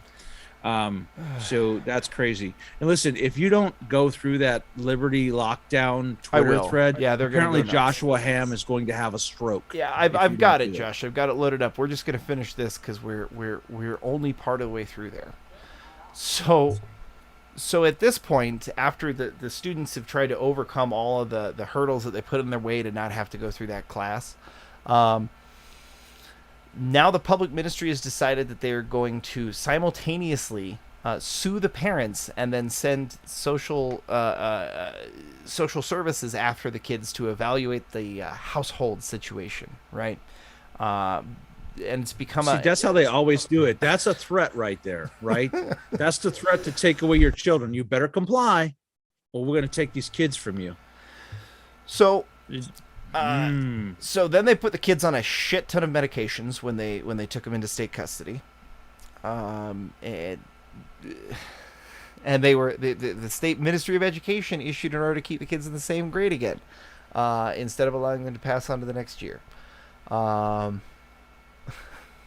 And a bunch of people came out and protested about it, and they thought it was going to be resolved.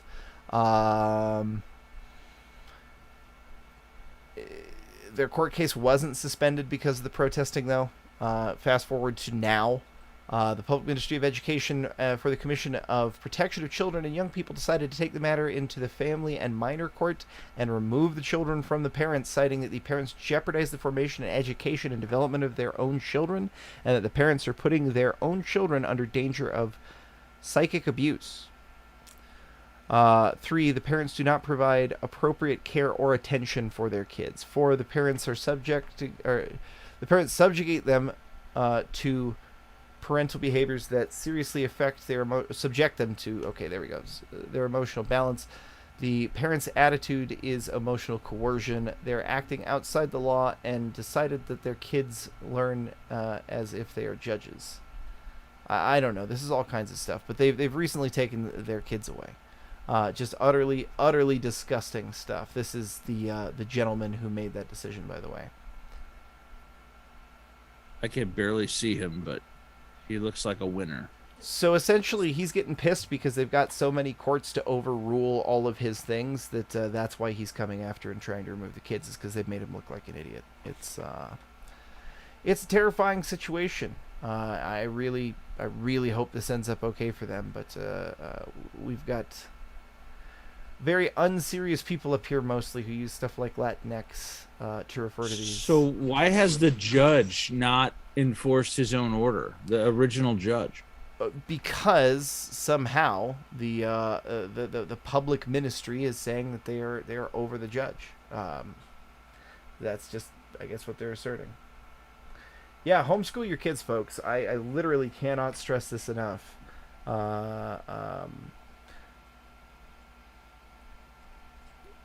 Yeah, no, not a joke, Josh. The Dutch are learning, and it's fantastic. Yeah. Let's see. What have I missed? Looks like I missed a bunch in chat. Oh, and Josh, I was just joshing you about you having a stroke, so we'll be okay. All right, so let's go through that. On the other hand, I'm hoping Sniper has a stroke. So. Oh yeah, I mean the amount of alcohol abuse he's put his poor body through. So apparently we only went through the first tweet on this, and there was more good stuff below this. So let's dig down a little deeper. Says the American Spirit of Revolution, a thread, modern day revolts. Let's dig down it with the understanding. Hold on. Let's go through this with the understanding that I have been saying for 2.5, 3 years that World War III will not be the major power competition that everyone thinks it is. It will be a collection of civil wars throughout the world that will alter the direction of the world. Anyway. Carry on. Completely agree, and Josh Ham just wants to add that he likes to ham it up. And if I had a if I had I a see rim what shot, you did there. If I had a rim shot thing ready to go on my soundboard, I'd do it. But I have not. I don't even have time to edit. I haven't had time to learn how to use my soundboards. So here we go. Modern day revolts are happening everywhere, and they aren't being reported on. Very true. Well, I mean, some people are reporting on them. There might be a show you can tune into Monday, Wednesdays, and Fridays. The Great Reset and inflation from lockdown plus central bank printing have pushed people to the breaking point. The Dutch have had their farm industry put into such disarray by the Green New Deal insanity that they've decided enough is enough. They are the second largest agriculture exporter in the world. I did not know that. Although, when I think about what the major brands of farming equipment are, I guess that shouldn't surprise me, given that the second largest brand behind John Deere is a Dutch brand. Yeah. I actually didn't know that. Neither did I. I'm going to have to look up and verify this, but if so, that's quite impressive. They aren't playing around either. Dutch farmers blocked around 20 supermarket distribution centers across the country. Holy shit. The Netherlands is not a big country. I wonder how many 20 is in comparison to how many they have. Like, think about your state. Your state probably has... Go ahead, Joe. Sorry. No, I was going to say, it's probably got 100 distribution centers. Your state probably did too. I mean, when you think about what you've got, depending on how big your state is, 40 to 100. So. Just about. I mean, like, I'd say that if your city's got probably 100,000 people, there's probably a distribution center somewhere very close to outside your town. And that's probably about where that's at, I would assume. Uh-oh. Looks like Joe's internet's popping out. So let's read the rest of this. They've also taken to spraying government buildings with manure, which is just great. Manure and silage and just all kinds of stuff. Just feed, hay, everything they can get their hands on. And all to reduce nitrogen use. The government will drive you to starvation over this insanity. Well, it's Malthusianism, folks. It's been a thing longer than Malthus had articulated it. And it has been an elitist mindset, but Malthus was the one who officially first articulated it, and so his name is what's worn on this disgusting abomination of anti-humanism. These protesters have brought the Netherlands to a standstill economically. I actually want to watch this, so let's get some audio.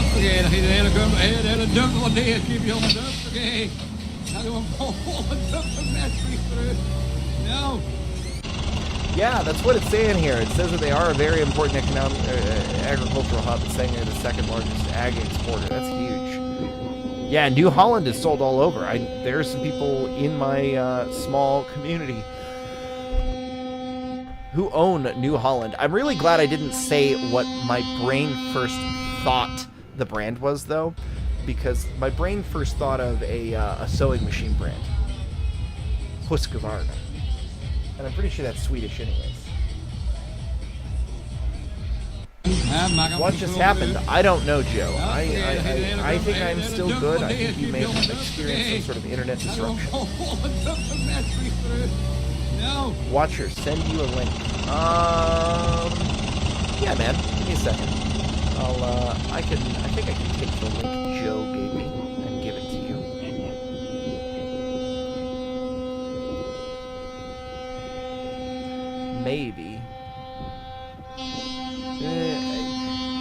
Watcher or Sniper Joe might have to send you the link. I'm gonna see if I can invite you, but it's gonna take me a second. Oh, here we go. Invite. All right, Sniper. Link's on the way.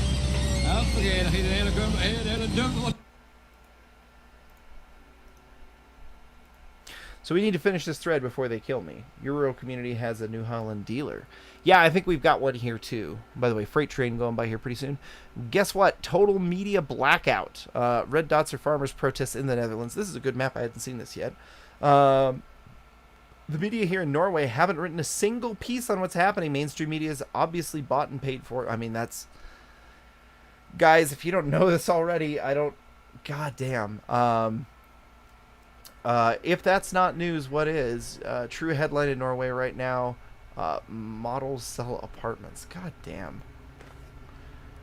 That is a lot of protests. And I'm assuming that these dotted lines are routes that have been shut down by their protests. Sorry, guys, because it's just me, you're just going to have to deal with the freight train whistle. It's Test. Hey, there you are. Hold on. You guys can't hear him, but I can hear that I've got someone here that I need to invite in. Jesus Christ, just use StreamYards like a normal person. No, I don't like it. I don't like it either, but it's better than Google Hangouts ever thought about being. Oh, this is Zoom. Zoom is cancer. Well, so welcome the to Dutch cancer. are the meat exporters to most of the EU. Okay, that makes sense. Because of ESG things and because of climate change things, they were told to reduce their nitrogen by 20%. Well, most of your nitrogen comes from cow shit. True. Very true. In agriculture. So that's what kicked this all off. Looks like this is Ghana, by the way, as we're talking. So Ghana has is a 25% inflation right now. Guys, chat, are there any formal economists in the chat who want to tell me what exactly is the rate at which it's considered hyperinflation? I thought it was 100%, but that don't mean I'm right. Yeah, I'm going to look it up here in a minute once we get through this thread. So Sri Lanka has been popping off for months. Yeah, you guys, we've shown you that. The government is bankrupt. Oh, they were attempting to go green. Very true. They were receiving a ton of funding from the ESG stuff.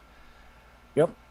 ESG is just fuck the world, starve to death. Well, I'll tell you what it is, man. You have to hand it to him in this way. It is utterly brilliant because ESG is weaponized greenwashing.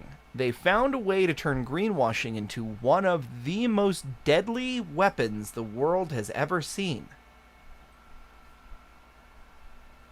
Chad, is anyone still there? Because the last thing I've got is Joe asking what's still happening. I'm showing that the stream is live, but I'm not seeing anybody in Zoom chat. is owned by the commie Chinese. Confirmed watcher is a Chinese spy. The Dutch farmers are also starting to shut down the I see land that one. routes out of the country, so all food exports are stopped. I don't see the one about Zoom, though. For some reason. That one's not coming through the YouTube studios. Because he said Chinese things. What? Seriously? They're going to delete that out of the YouTube? That makes me upset. Chat, we might be finding a new place to do some streams here pretty soon. According to what I read on the internet previously, definitions for hyperinflation range between 15 and 25%. Yeah, so I'd say that we're at hyperinflation in Ghana. This is extraordinarily dire. Their minister said today that they have a day of fuel remaining. Good God. Yeah, it doesn't surprise me. Liberty Lockdown, by the way, is Clint, and he's a good guy, and he came out of California. He got a little active when the lockdown stuff started in California, and then and then I got him to talk to Don by accident, and then he decided to flee to Florida and went pick up rifles because this shit is serious. Because that's what happens when libertarians flee to the West Coast. They go pick up rifles because this shit's coming for you. Tweets by Brit, who is rather famous for the clip on my channel of January 6th didn't go hard enough. Joshua Ham says something here real quick. He says that the Yellow Vests are spooling back up in France. That does not surprise me at all. I cannot believe that the Yellow Vest stuff actually stopped. They seem to have a nearly unlimited amount of momentum, and I think it's probably because they continued to try and choose low impact to them but high impact to everyone else activities where they could just kind of chill out. Uh-oh. By the way, it's worth noting. I agree. It's worth noting that the throwing manure at government buildings thing did actually start with the French. and in the case of they just hit the perfect storm on the first go. They took the French president's building, the French president's residence, and they sprayed manure at it. And accidentally, somebody hadn't locked one of the French doors. And so when the manure spreader hit it, the French doors opened and they got to spray straight into his house. Nice. Yeah, That's Joe, beautiful. Joe, I don't know what time it is for Gideon, but I see that he is active in the council thread. So I might try and poke him, see if he wants to come just chat with us real quick. All right, I'm ahead of you there. Okay. How fantastic. do I set an avatar in this cancer? I have no right idea because we haven't used it for long enough. Rumble and Entropy. Look, I know that he's friends with Entropy. I haven't even looked at it. There are so many services, guys. Rumble, probably. I don't like... I get why you have to pay for Rumble, but gosh, do I not like having to pay to stream. Entropy is not native yet. Entropy is they're rebroadcasting what you do, and they'll let you turn off chat on YouTube, and they can say all the naughty things on Entropy. Entropy is going through their own being attacked by Google and everybody else as to they owed me money for 2 months, but they literally could not get it to me because every time they tried, a bank got involved and tried to seize the money. But they're good people because they kept at it. They eventually paid out of pocket to the third time to send me money, and then eventually got the original money back. That's good. I'm glad they eventually got it to you. But yeah, everybody's under attack by Google right now, and I'm not gonna lie, guys. It is lessening daily. But if Google wants you gone, they've got a lot of ways to make it happen. Yep. I would also love his take on farm attacks. I agree. Watcher, do I have live chat or top chat? I just switched it to live chat. I had top chat. I'm seeing if I can go back and see the commie stuff. But Gal, I heard wait, is that a Buddhist monk? It is. That is a Buddhist monk. Okay. Well, this is in Thailand, I believe, right? I think so. It looks like it, based on the agriculture. He doesn't really say in his post here. He says that the technocrats will learn soon enough. Starvation will force people to show them that their plans for carbon reduction will eventually include the dictators themselves. Sri Lanka Presidential Palace. Oh boy. Yep. That is not enough guards. Yeah, there's not enough people there to hold that crowd back if they wanted to come through. No, man. it's not. Boy, it's really not. That makes me think of some scenes I have seen reproduced from the French Revolution. Okay, I do want to hear this Chilean pop, and I think since it's a live performance, we probably won't get hit.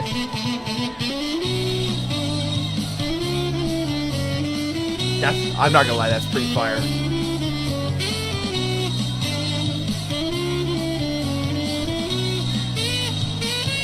The got guy their that own has the soundtrack. balls to sit there and play the sax while the country is exploding around him. I'm not gonna lie though, he's pretty good. He's not bad at all. Ecuador, yeah, okay. Yeah, Ecuador, definitely Central America somewhere. Oh, those are machetes. Oh boy. Okay. Yeah, they are.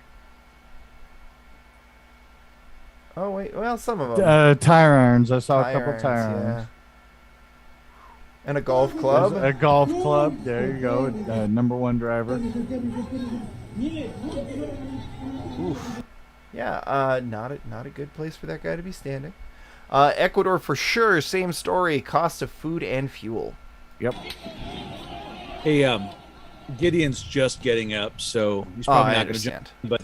But me, you, and him Friday is a possibility. Ooh, So. that'd be fantastic. Man, we got a busy schedule this week, guys. Let me we got 20 people here. Let me just promo how much we got coming up this week, guys. There is so much content coming out on our channels. So, obviously, there's the Council on Future Conflicts tomorrow, and then tomorrow evening I'll be hosting Lord Miles again to talk about the developing situation in England. And then we've got an additional surprise Thursday show over on Andrew's channel, I believe. Is that Not very surprising now. Well, I mean, I'm gonna reach out. For the record, I'm gonna reach out to Clint and see if I can get him to come on Wednesday just for the hell of it. yes, that'd be great. It'd be good to have him there. Good idea. Who else did we just say we wanted to invite to talk about South Africa, though? Gideon. No. Gideon, and there's another one that Reaper? Reaper. That's right. We need to see if we can get Reaper on too. I'll see what Reaper's doing on Friday, but he generally works during that time frame. But we'll see. And I know that there's a reason he's not on. It's just I always feel guilty if I don't mention him whenever we're talking about people I want to bring on, because I do. And Reaper's got good info. I mean, I've done a couple spaces with him and stuff. Good dude. So this is Spain, and yeah, that looks like they might be taking the yellow vest thing too. Well, Spain also has. Is that it actually in Spain or in Spain's property in Africa? That looks like that might be in North Africa. Could be. So what a lot of people don't know is that Spain spans both sides of the Mediterranean. That's true. So that's With a- probably a border situation, people forcing their way across the border. With a teeny tiny little speck of England right there in the middle. Yeah, right. So also in addition on Thursday, in addition to the bonus stream in the morning with Legal Mindset, Scott and I and a couple of other people will be on Legal Mindset on Thursday evening to talk about the Second Amendment and how the laws impact our lives. So, this is a great one right here. Oh yeah. Watch the look on this dog's face when the other one does what he does. He's like, I can get there. The little one's like, hey, check me out, bro. Hey, if Clint comes on my channel tomorrow night, are you there, Joe? As long as it's after 8:30. Because I got to do something till 8, and then I got to drive home. So You might want to think about that. I'm just saying. We should try and get if you're gonna go sub-brief after on. 8:30, I'll be down. Yeah, I What'd you would say, be so incredibly down to get sub brief on. That is a fantastic idea. You know who else I want on? I need him on at some point. S2. I've been trying to reach out. His official lines of contact have gone unanswered. So, I might be able to work something. I've gotten a lot of weird contacts over the last 5 days. isn't that been odd, Joe? I as well have Yeah. been like, wow, my contact calendar has expanded. It's almost as if people are suddenly feeling a need to network. Hey, and on that note, I'm going to tell Eddie all we need is some coffee for a contest, and that's good enough for us, right? Are we allowed to talk about that? I mean, Holy shit, is this true? Well, let's back up just a minute. Stand by. Shit, where do I send this to?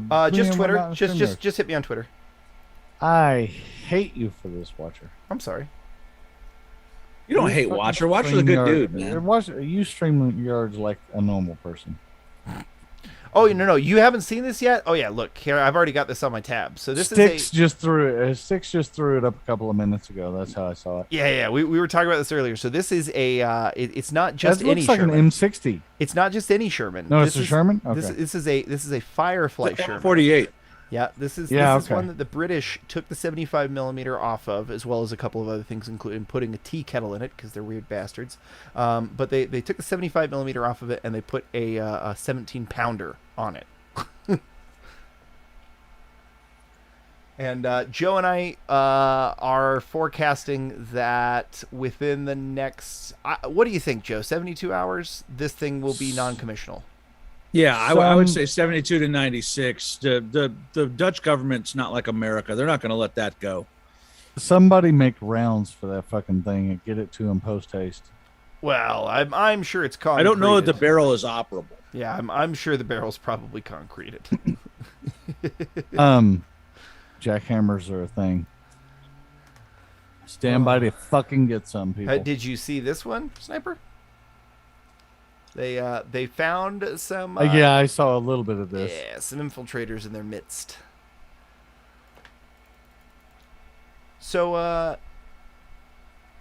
gee boys, stuff's not looking real well. Although that was kind of a mixed bag, because there was a couple of people that get yoinked off, and then this shit started happening everywhere.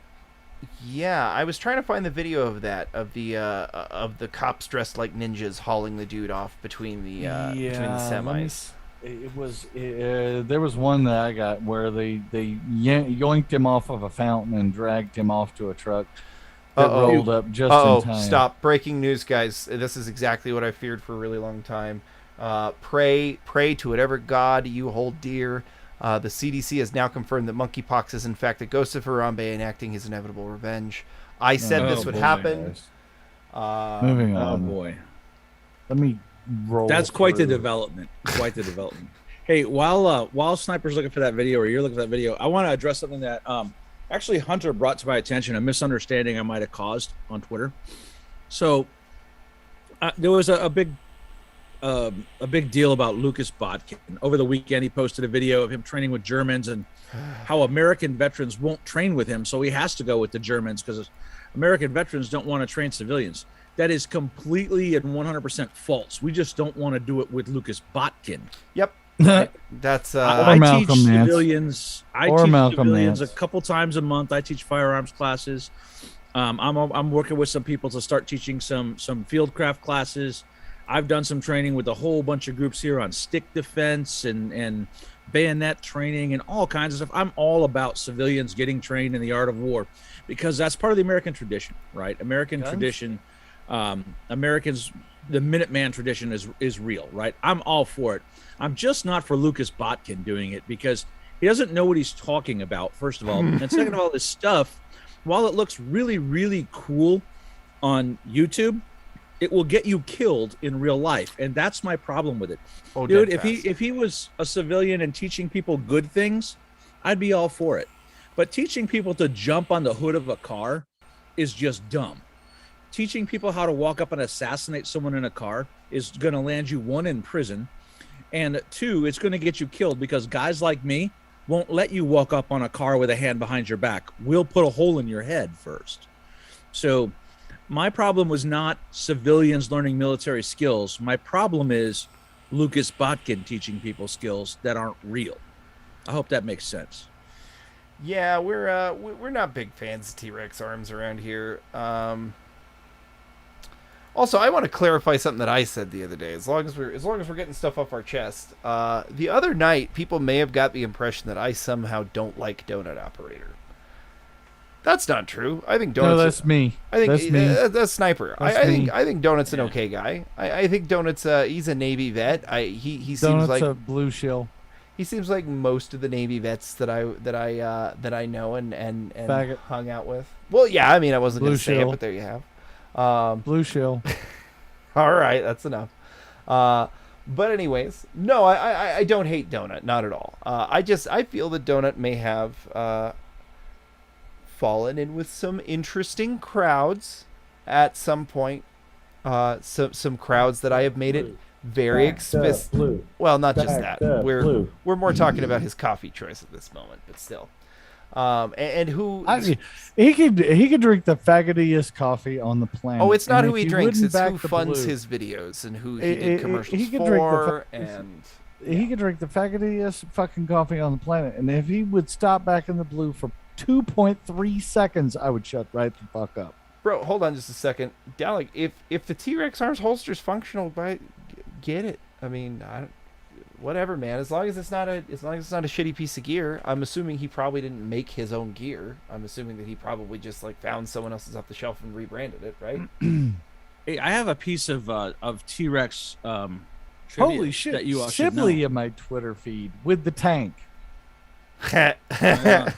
So a lot of people believe that T-Rexes can't clap because their arms are too short. That is untrue. Do you know why they can't clap, Watcher?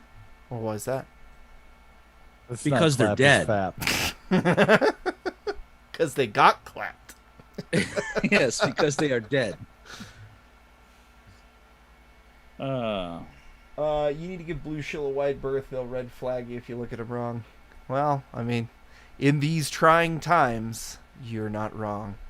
I'm gonna keep sending you things that come out of my feed, and if something's new, great. If not, it's Good just me catching up. That's fine. So yeah, they shot at him. This one I haven't seen yet, so let's do this one. This is a good shot. So if you guys remember, I've done a couple videos about the truckers before I was ever part of the council. The truckers, the convoy that the truckers made is truly and unbelievably impressive. This is also highly impressive. These are not It's over like- the road vehicles. That's like every fucking tractor in Holland and probably a couple other countries. That's a lot of That is a lot of heavy equipment. yeah. I was gonna say, well, that's a lot of BMPs you can haul. Oh, say the shit. Ukrainians. Unrelated and commie, but funny. Mm. Holy shit. What's that? If only this shit was true. If only this shit was true, you commie bitch. Language. Sorry. Oh wait, no, he already told me I can call her a commie bitch. Okay, hold on. I'll show you this one, but then I'll show you the in my opinion, the better one we found earlier. This is a pretty good one. I like that one because that's true. Well, I mean, it's true of the other ones. Yeah. Let's I got it. That was Bette Midler, by the way. Of course. Of course it was. You know, if I did that, I'd probably get arrested. But oh yeah, almost definitely. I think my boy Grand Old Meme did one though in response to this. Let's see if I can find it.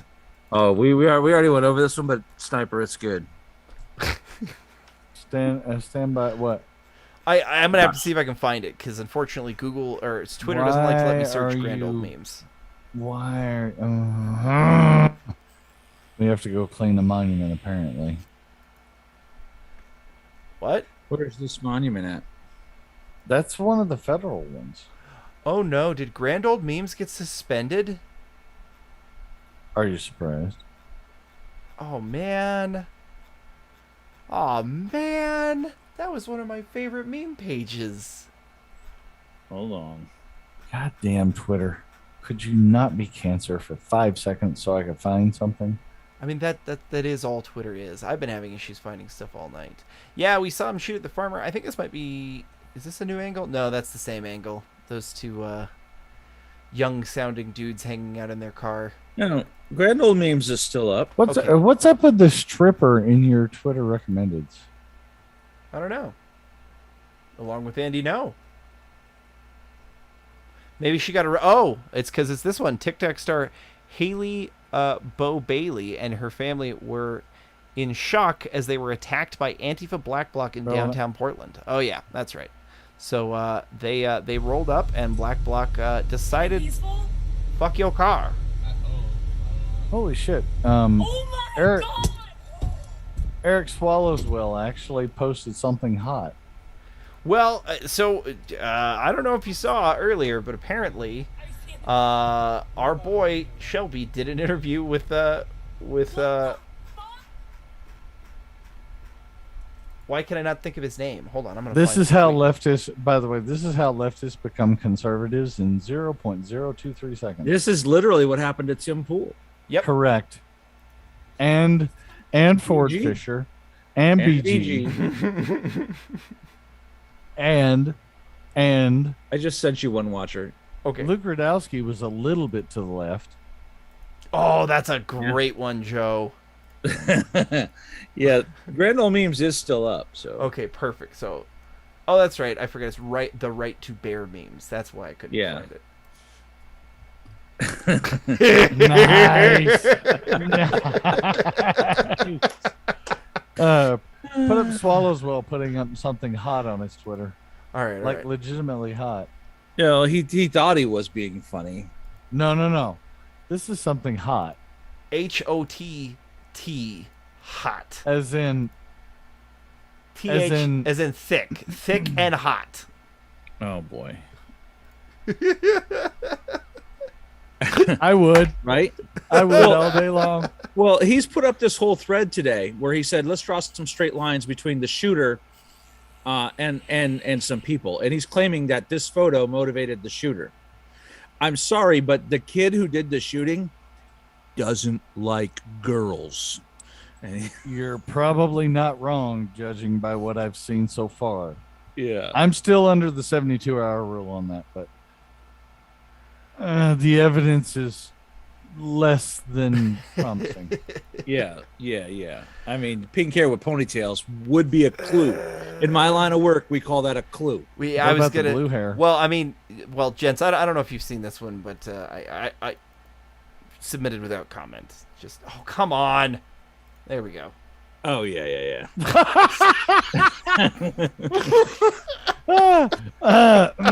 know what? Unironically, if that had happened, he wouldn't have done this. He wouldn't have been there. We would have been fixed, folks. Oh. Too soon? No. You're not soon enough, unfortunately. Your clip is come up about 9 times so far, and the catching the guy on the fountain and yoinking him up and throwing him into the, I can't find it. I'm 12 hours in. Oh wait, no, Twitter's doing stupid shit. Gotcha. Well, anyways, real quick about this clip with the TikTok star. She's got over 1 million followers. So after they did all this shit, and they beat on the side windows too, they apparently started going after each other about it because, hey guys, that's a bunch of negative attention. That video's already been seen 3 million times. What the fuck were you thinking? So, I don't know. Things might be changing. How do you force it to go by chronological order? You have to go all the way to your settings. Yeah. I'm in my settings, but I'm not seeing it. I've done it before, but I haven't done it. Oh no, wait, hold on. No. You go to Chat, help me out. No, I got it. You go to home, and then there's 3 stars up at the top right. In fact, hold on. I'm there. And then you go to view content preferences. Oh, hold on. It was easier when Elon Musk tweeted about how to do it. They have changed it since Elon You open Musk up your tweeted. microphone and you say, stop the gay. And then it goes back to where it belongs. Hopefully. I think. Hopefully. I've heard you can pray that part away. Did it work? So let's go explore settings. Yeah, I don't know what to say, man. It's all out of fucking. I just realized it's all completely fucking out of order, and that's why it's not working.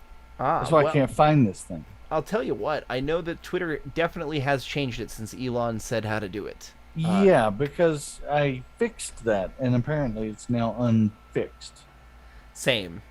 I only just realized it myself as well. So they've started. Antifa started posting internally about. Here, I'll just let this play. So, I don't know who the fuck this group is out here, or what their reason for being out here is. Oh, you don't know who they are. But all this fuck shit that's going on out here tonight. Somebody got to answer to me. I want to know what the fucking reason is. To you? Why you? Who are you? I want to know why we're randomly beating up people, or not we. I want to know why folks are doing this shit. I want to know why random cars are being fucking attacked. So yeah. Welcome to the party. Welcome to the party, pal. Yeah, you just caught up to where we've all been for a while. How many? 3 years late at this point? And then here's just one. This is a good one. I'm just gonna let it play without comment. It's a good shot, officer.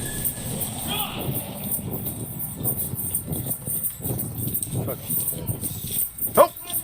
Ha! Civilian help. Get on your side. Put your hands on your back. Oh no! Hey, was that a CI? Or sorry, not a CI, but an undercover. Probably. Nice. Clint said not Wednesday. We're talking about Sunday morning. Joe, you may have to get up early on Sunday. Oh no. Who said this? What? Okay. Let's see this tackle again here real quick. It's wonderful. That is full Friday Night Lights. Yep. Unloaded. I'm happy. It was good. So they got at least one of them. Although I'm sure they released him immediately afterwards because it's Portland. That's kind of what Correct. they do. So, Watcher, Gideon's on for after our show on Friday. Oh, fantastic, regular guys! show. So, did you guys hear that? Over on that'll be probably on the Tactical Wisdom channel. Everybody, we're gonna be interviewing Gideon Friday. Such a jam-packed week of content. And he said he's going to give strong, direct, concrete answers, and not him waxing lyrical about the abstract. Oh my! The way he talks. I do too. That is going to be a conversation to be there for, folks. Because, Well, and this is the conversation that I told him I set up.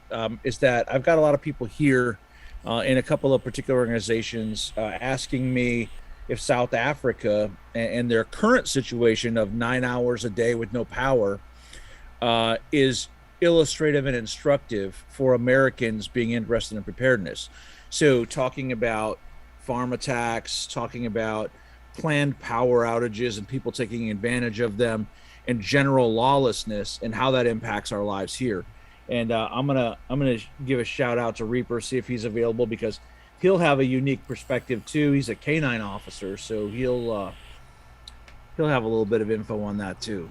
So that's good to hear. That's going to be a good show. Let me see. Do we have anything else, guys? Is there anything we didn't cover yet? Have we covered all the threads you guys wanted us to cover? I'm down for covering some more stuff if we want to, but if not, I am just left trying to find new stuff on the Dutch, and it's like 4 in the morning over there, so I don't think there's going to be anything new. Oh, hold on. There is something going on tonight, it looks like. Hold up. Antifa Watch with the assist.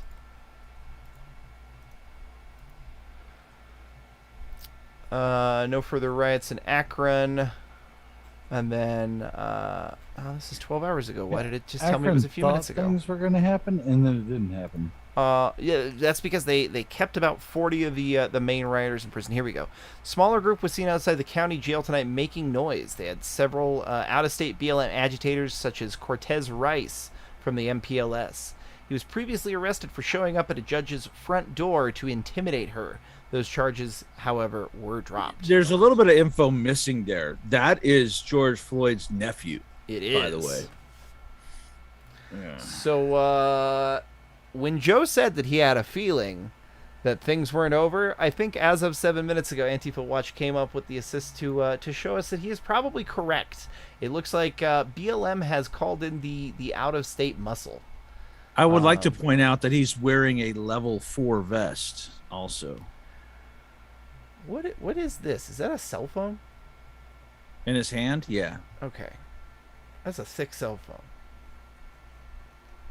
Nah, it's just being held at an angle. So it sounds like the crowd was dispersed in a few minutes by sheriffs who used tear gas. There were 39 of them, or there's still 39 of them in jail currently that are all going to be arraigned tomorrow. Oh, yeah, and Antifa came out in Portland and then had to go home because there was nobody to cover their ass. Yeah, again, for another night in a row. It's pretty fantastic, to be honest. Yeah, BLM doesn't seem to really want to march to Antifa's drum anymore. They seem pretty done taking orders about that. Let's see if there's anything else that we can see that's worthwhile.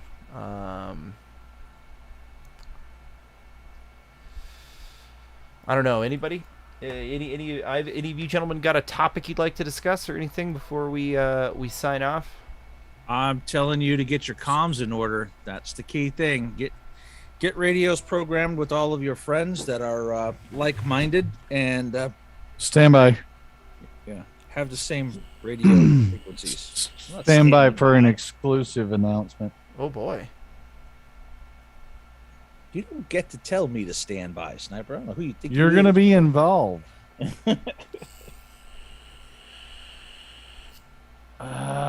You bastard.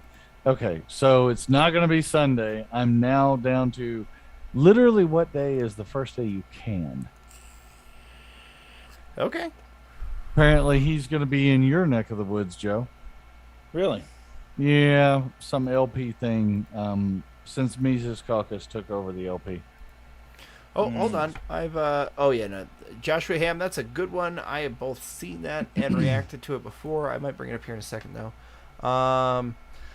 Yes, we could bring this up for sure, Kevin. Let me pop this on screen. Did y'all see this shit? Like, just this utter fucking insanity. I can't actually see it right now. Okay, so the FBI Child ID app, the first mobile application created by the Oh, Bureau, yeah, provides yeah, a yeah. convenient place to electronically store photos and other vital information about your children so that it... So they know when to traffic your child. Yup. So I talked about this before. A long time ago, I did child ID for a charity, right?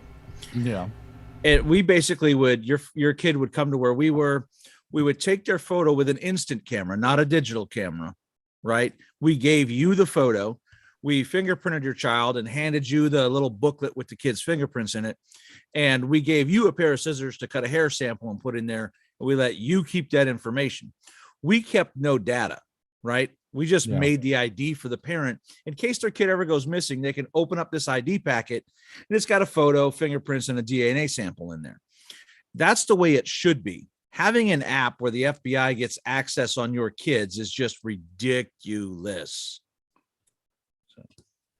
You're not wrong. Meanwhile, something's going on in Kenosha as well. Let me pull up Kenosha right now and see what we got. And it seems to be a gang shooting.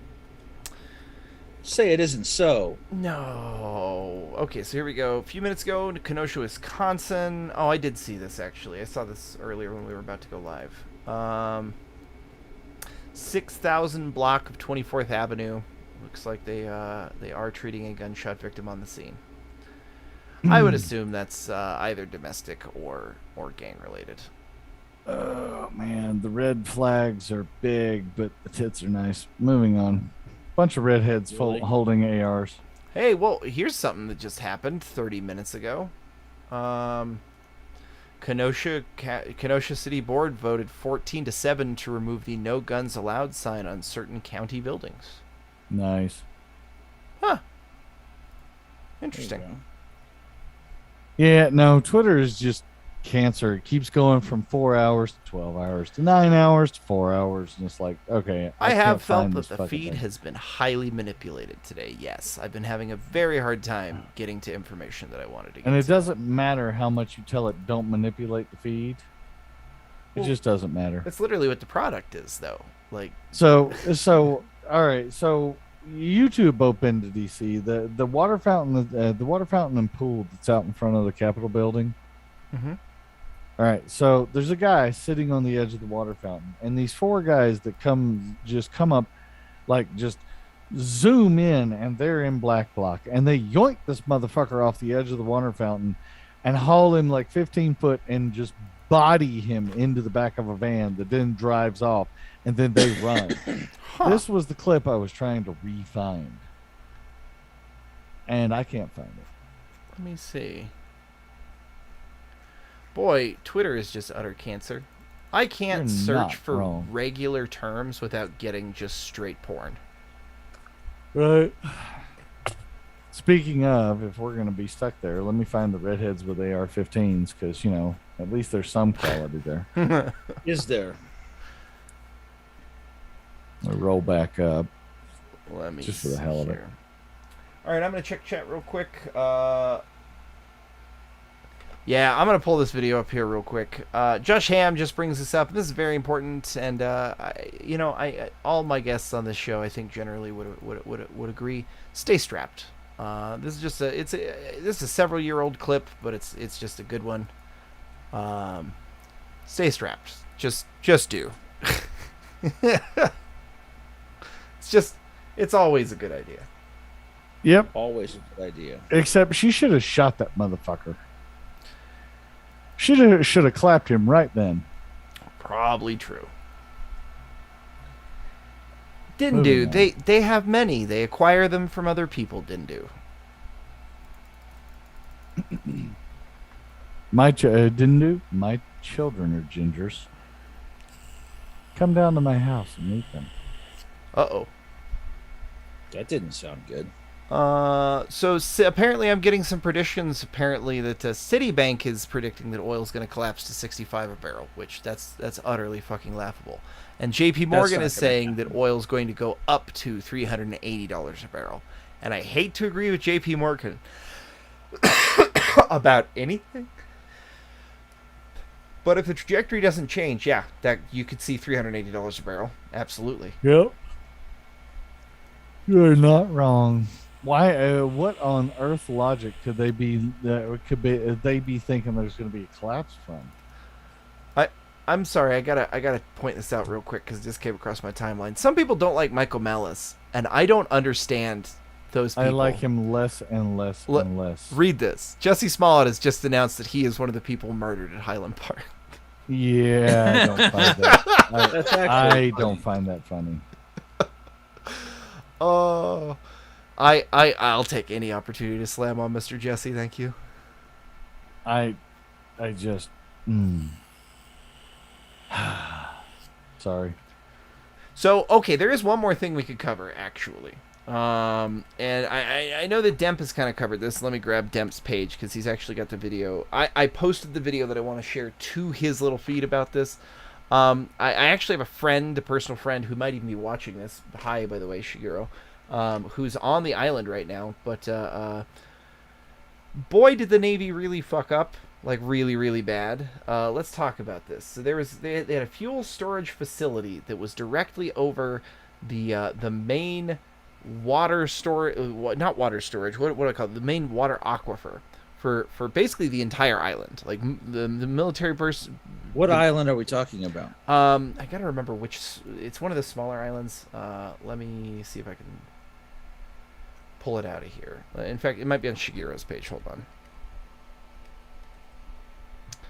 on.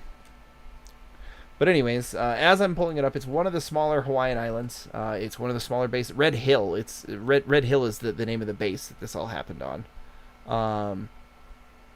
So anyways, because of a really stupid accident that happened, they had leaked a bunch of fuel, and they improperly cleaned up that fuel. And somehow, that fuel linked into their fire suppression system. Oh, I have a meme for that. Stand by. I'm going to say that one more time. The fully refined jet fuel leaked into the fire suppressant system, which also just so happened to have PVC parts. Are any of you aware what jet fuel does not good to PVC?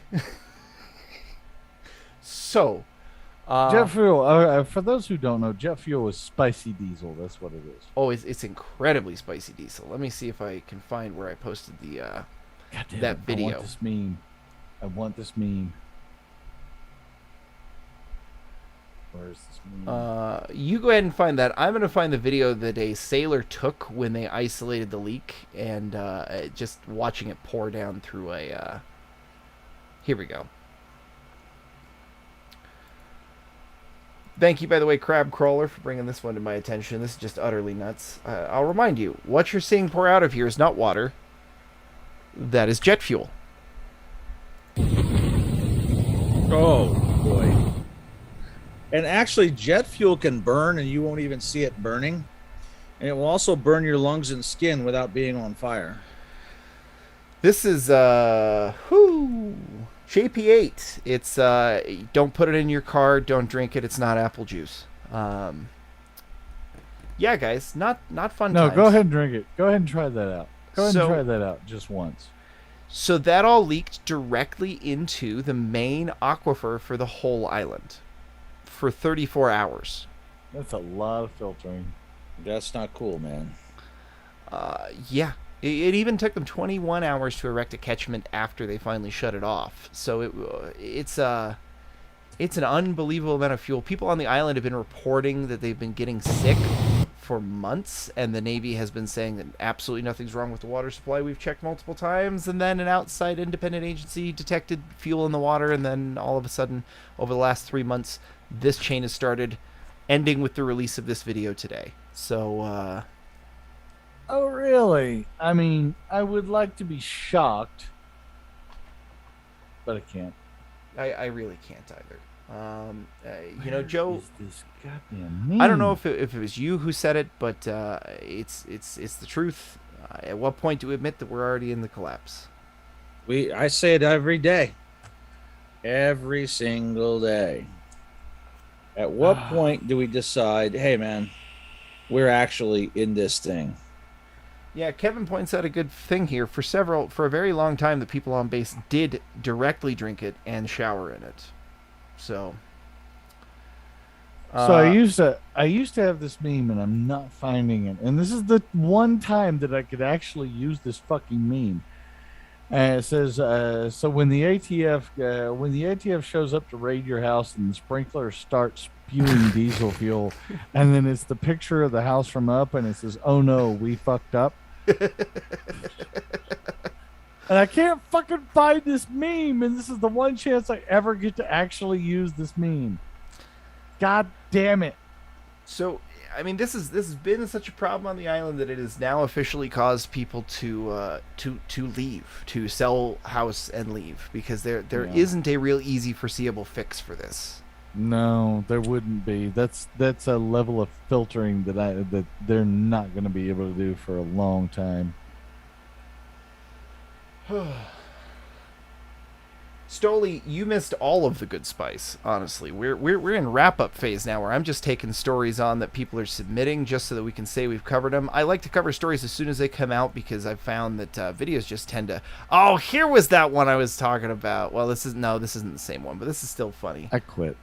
You quit? I quit. All right. So Maybe you should. Here's more of that lawlessness that was happening in Minneapolis. I want to know what kind of Roman candle that is, because I have never had one shoot that frequently. Yeah, I don't know. That was pretty wild. All right. Redheads in bikinis with ARs. And actually with a scar, it looks like. Oh, you know man. what that probably is? That's probably one of those big box ones, and he's holding it sideways. That's almost definitely what it is. Oh, he's got a cake? Yeah, that's a cake. Like 100-shot cake, and he's holding it sideways. All right. Well, let's take a look at this. It's not a bad bookend. Nothing totally inappropriate. Weapons outfitters. They know who they're selling to. I mean, they really do. The red flags. I were have big, a but the book for tits you were all. bigger. Okay. Wait, is it the Bible? Yeah, I'm sending one to Sniper anyway, but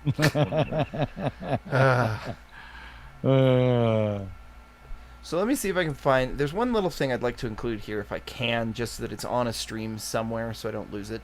I had seen By the way, earlier Joe? the impact of that Dutch cop strike. Stormy. All I'm saying. so on the Stormy note, everyone here can make fun of her for this. So I sent her a picture of my boot, right, when she complained that she didn't see a picture of my toes. So I sent her a picture of my boot. The next morning I wake up, there's a message from her and said, that was cold. So then I sent her a picture of my foot in a sock. And that's as close as she's getting to toes. I'm sorry. It's just weird. I don't get what it is with you foot people.